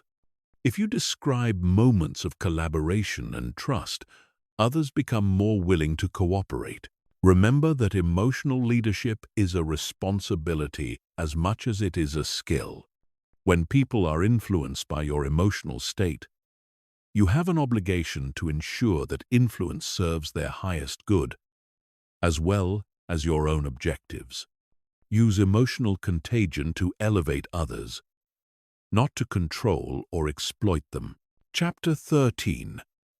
Building Unbreakable Emotional Resilience. Emotional resilience isn't about being invulnerable to setbacks or immune to stress. It's about developing the ability to recover quickly from emotional challenges, learn from difficult experiences, and maintain your effectiveness even when facing adversity. In a world where change is constant and pressure is inevitable, emotional resilience is what separates those who thrive from those who merely survive. Most people think resilience is either something you're born with or something that develops automatically through experiencing hardship. But neither of these beliefs is accurate. Resilience is a specific set of skills and mental habits that can be developed systematically. The most emotionally resilient people have learned to interpret challenges differently, manage their recovery processes more effectively, and use setbacks as opportunities for growth rather than evidence of inadequacy. The foundation of emotional resilience is what psychologists call cognitive flexibility.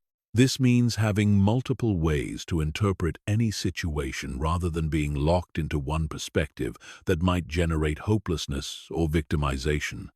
When resilient people face setbacks, they automatically ask questions like, "What can I learn from this?" And "How can this experience make me stronger?" Rather than, "Why does this always happen to me?" or "What's wrong with me?" But cognitive flexibility goes deeper than just positive thinking. It's about developing what I call the observer self, a part of your consciousness that can step back and watch your emotional reactions without being completely controlled by them. When you're triggered, angry, disappointed, or overwhelmed, the observer self can notice these emotions without being consumed by them. This creates space for choice rather than automatic reaction. Developing the observer self requires regular practice with mindfulness and self-reflection. Throughout your day, pause periodically to notice what you're feeling without immediately trying to change it. Ask yourself questions like, "What emotion am I experiencing right now?" And "What thoughts are creating this emotional state?" This practice strengthens your ability to maintain perspective even during emotionally intense situations. Another crucial component of resilience is what I call emotional recovery protocols. Just as athletes have specific recovery routines after intense training, emotionally resilient people have systematic approaches for returning to baseline after emotional stress. These might include physical activities that discharge stress, reflection practices that help process experiences, or social connections that provide support and perspective. The key is having multiple recovery strategies rather than relying on a single approach. Some situations might call for physical movement to work through stress. Others might require solitary reflection to make sense of what happened. Still, others might need social support to gain different perspectives. Resilient people match their recovery approach to the specific type of emotional stress they're experiencing. Resilience also requires what psychologists call stress inoculation. This means gradually exposing yourself to manageable levels of stress and challenge so that you build capacity for handling larger difficulties when they arise. People who avoid all discomfort and challenge often find themselves overwhelmed when inevitable difficulties occur because they haven't developed the emotional muscle to handle adversity. Stress inoculation can be built through deliberately taking on challenges that stretch your comfort zone, but don't overwhelm you completely. This might mean having difficult conversations you've been avoiding, taking on projects that require skills you haven't fully developed, or putting yourself in situations that require you to handle uncertainty and ambiguity. Each successful navigation of moderate stress builds confidence and capacity for handling greater challenges. One of the most important resilience skills is maintaining connection during difficult times. Many people isolate themselves when facing challenges, either because they feel ashamed or because they don't want to burden others. But isolation typically makes problems feel larger and recovery take longer.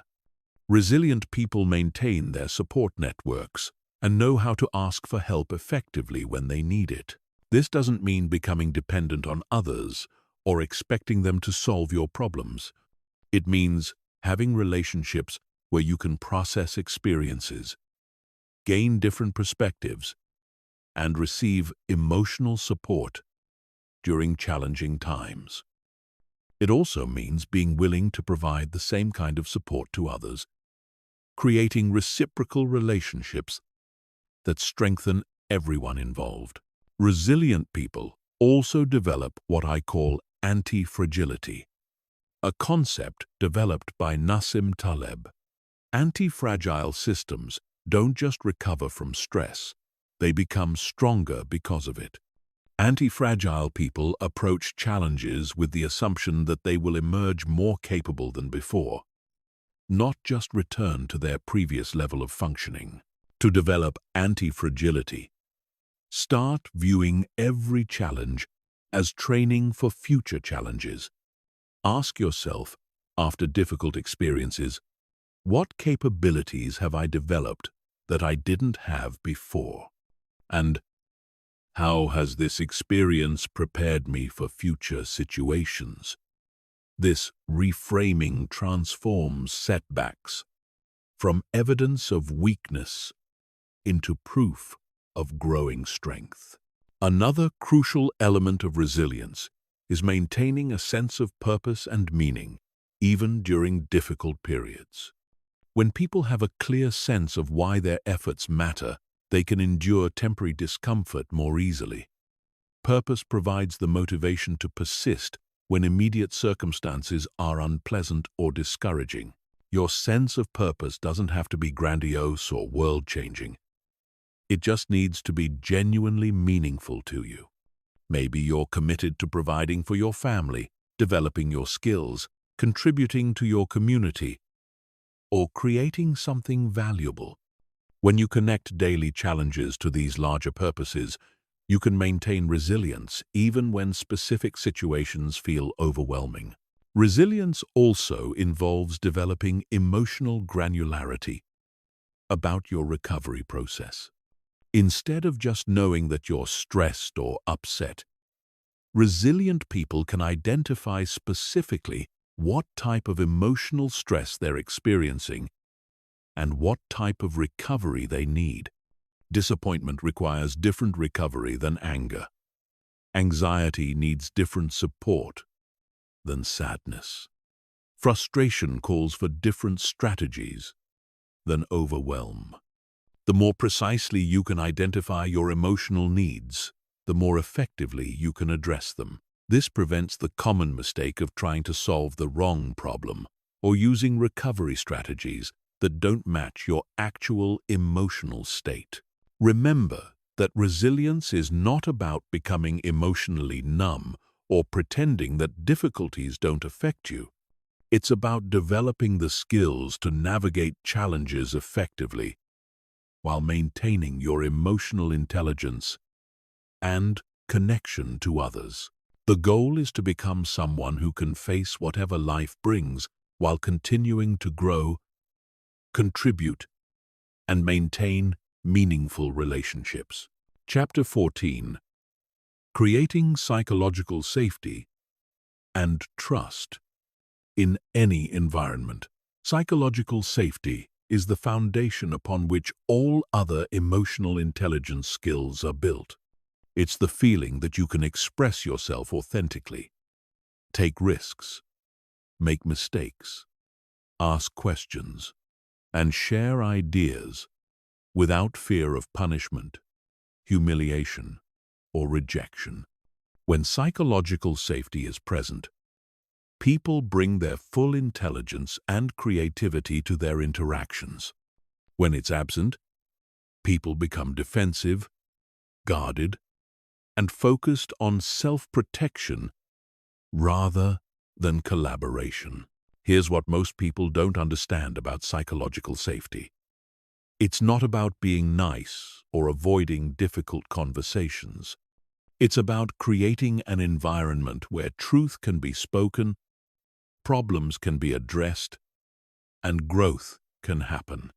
In psychologically safe environments, people have challenging conversations more easily because they trust that everyone's intention is mutual success rather than personal domination.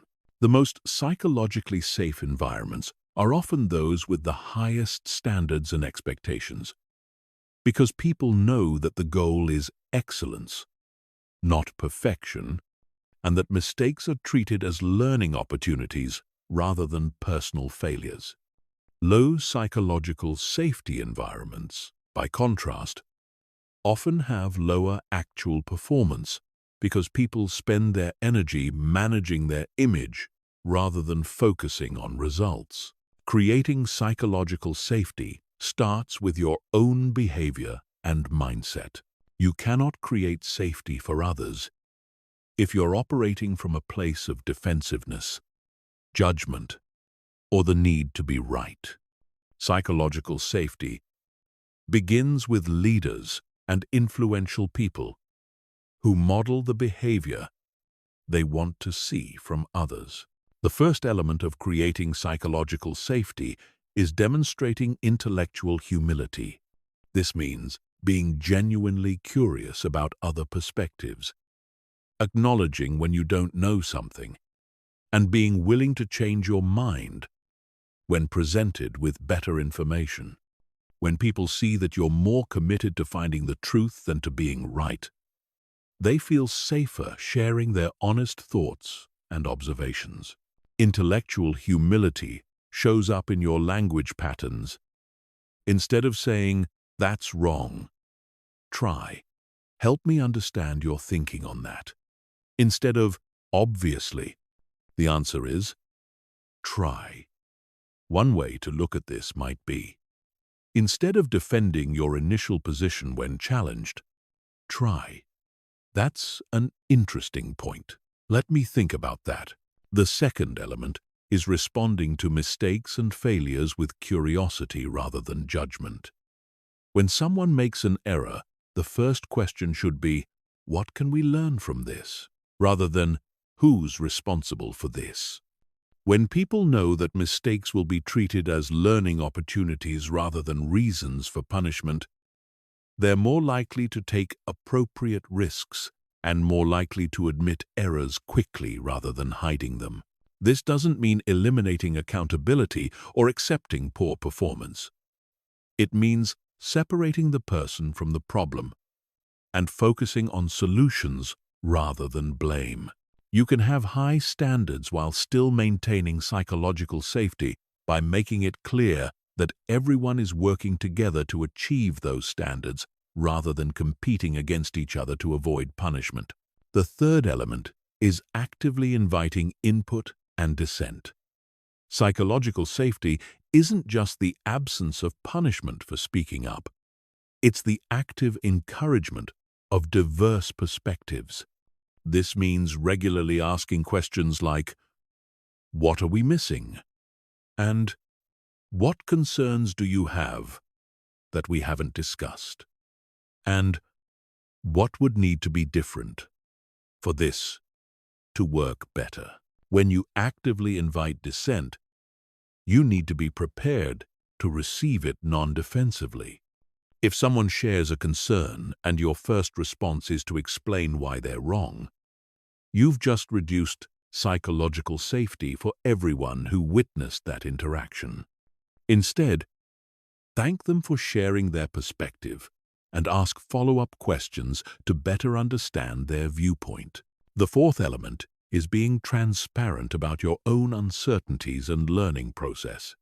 When you share your thinking process, including what you're unsure about and what you're still trying to figure out, you give others permission to do the same. This creates a culture of mutual learning rather than a culture of expertise performance. You might say things like, "I'm still thinking through this decision, and here are the factors I'm considering." Or, "I tried this approach last time, and it didn't work as well as I hoped, so I'm experimenting with a different strategy." This transparency helps others feel safe to share their own uncertainties and learning process. Creating psychological safety also requires paying attention to group dynamics and intervening when necessary. If one person consistently dominates conversations, others won't feel safe to contribute. If certain people's ideas are consistently dismissed or ignored, those people will stop sharing. If discussions become personal attacks rather than problem-solving conversations, everyone will become defensive. Part of creating safety is ensuring that everyone has the opportunity to contribute and that all contributions are treated with respect, even when they're not ultimately adopted. This might mean directly asking quieter people for their input, redirecting conversations when they become unproductive, or privately coaching individuals whose behavior is reducing safety for others. Different people feel safe in different ways, so creating psychological safety requires understanding individual differences. Some people feel safer when they have time to think before sharing their thoughts. Others prefer to process ideas out loud in real time. Some need to understand the big picture before engaging with details. Others prefer to start with specifics and build toward broader concepts. The most psychologically safe environments accommodate these different styles rather than requiring everyone to adapt to one preferred approach. This might mean providing agenda items in advance for people who need processing time, or creating opportunities for both verbal and written input, or varying the format of discussions to include different participation styles. Psychological safety also requires consistency over time. People need to know that the rules of engagement won't change based on your mood, the pressure you're under, or the specific situation you're facing. If someone takes a risk to share honest feedback and is punished for it, that single incident can destroy months of safety-building efforts. This means being especially mindful of your reactions when you're stressed, disappointed, or facing pressure. These are the moments when it's most tempting to revert to defensive or controlling behavior. But they're also the moments when maintaining safety is most crucial for long-term trust and effectiveness. Remember that psychological safety is not just a nice-to-have for better relationships. It's a competitive advantage that leads to better decision-making, more innovation, faster problem-solving, and higher performance. When people feel safe to bring their full intelligence and creativity to their work and relationships, everyone benefits from the elevated level of engagement and contribution. Chapter 15. Your 90-day Emotional Intelligence Transformation Plan. Knowledge without application is worthless. You can understand every principle of emotional intelligence perfectly, but if you don't implement what you've learned consistently, nothing in your life will change. This final chapter is your roadmap for transforming knowledge into skill, theory into practice, and understanding into real-world results. The next 90 days will determine whether you join the 1% who actually develop emotional intelligence or remain among the 99% who consume information but never apply it. The difference isn't intelligence, willpower, or natural talent. The difference is having a systematic approach to skill development and the commitment to follow through consistently. Here's your 90-day transformation broken into 3 30-day phases, each building on the previous phase and progressively developing more advanced skills. This isn't about perfection. It's about consistent practice that compounds over time to create dramatic improvement in your emotional intelligence and social effectiveness. Phase 1 focuses on self-awareness and self-regulation, the foundation skills that make everything else possible. You cannot manage what you're not aware of, and you cannot influence others effectively if you're not managing your own emotional state skillfully. Days 1 to 10 are dedicated to developing emotional self-awareness through systematic self-observation. Set hourly alarms on your phone, and when they ring, pause for 30 seconds to identify your current emotional state, energy level, and any physical tension you're carrying. Don't judge what you find. Just observe it. Write brief notes about patterns you notice. This trains your brain to maintain ongoing awareness of your internal experience. Days 11 to 20 focus on identifying your emotional triggers and default response patterns. Keep a trigger journal where you note every time you have a strong emotional reaction. Record what happened immediately before the reaction, who was involved, what you were thinking, and how you responded. Look for patterns. Maybe you always get defensive when someone questions your expertise. Maybe you shut down when facing criticism. Maybe you become aggressive when feeling cornered. Days 21 to 30. Introduce basic emotional regulation techniques. Practice the physiological reset method whenever you notice early warning signals of emotional reactivity. Use the 4-count breathing technique and muscle relaxation to interrupt stress responses before they escalate. Begin implementing the STOP protocol when facing emotional triggers. Start building the pause between stimulus and response. Phase 2 develops your ability to read and respond to others' emotions effectively, building the empathy and social skills that allow you to connect with people authentically and influence them ethically. Days 31 to 40 focus on developing advanced observation skills. During every conversation, practice the facial scanning technique to notice micro-expressions and emotional incongruences. Pay attention to vocal patterns, body language changes, and energy shifts. Don't try to act on what you observe yet. Just build your pattern recognition abilities. Days 41 to 50 emphasize empathetic responding and emotional validation. Practice reflecting back what you observe about others' emotional states without trying to fix or change their feelings. Use phrases like, "It sounds like you're feeling frustrated about this," or "I can see this is important to you." Focus on understanding rather than problem-solving. Days 51 to 60 introduce strategic influence and persuasion techniques. Practice the 6 principles of ethical influence in your daily interactions. Look for opportunities to provide genuine value before asking for anything in return. Use commitment and consistency by getting people to verbally articulate their values.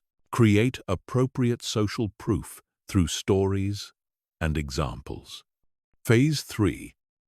integrates advanced emotional intelligence skills, and develops your ability to lead emotional dynamics in groups and challenging situations. Days 61 to 70. Focus on difficult conversation skills using the PEACE protocol.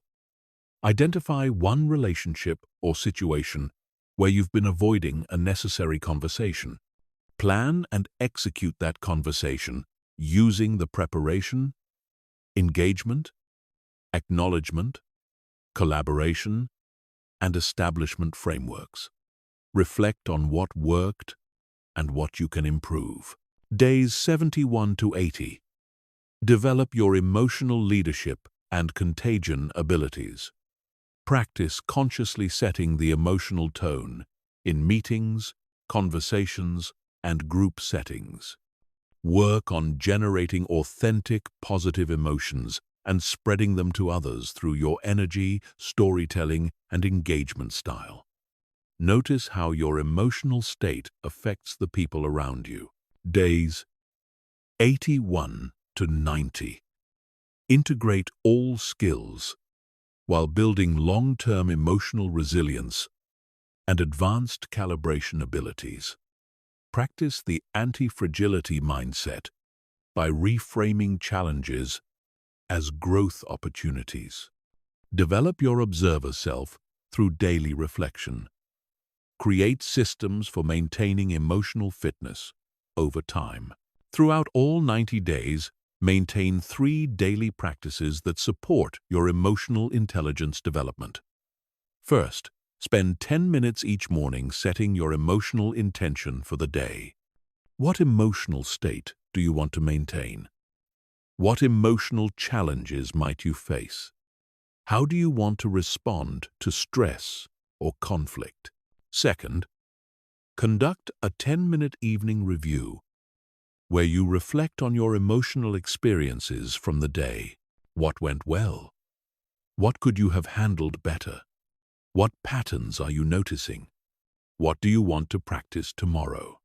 This reflection consolidates your learning and identifies areas for improvement. Third, maintain a weekly relationship review where you consider the quality of your most important relationships.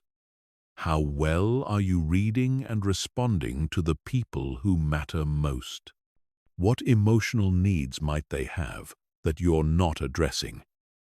How can you add more value to their lives? This ensures that your emotional intelligence development translates into stronger, more meaningful connections. The key to success with this plan is consistency rather than perfection. You will have days when you forget to practice, days when you handle situations poorly despite your best intentions, and days when you feel like you're not making progress. This is normal and expected. The people who succeed are those who return to practice after setbacks, rather than those who never experience setbacks. Track your progress using specific, observable metrics rather than vague feelings.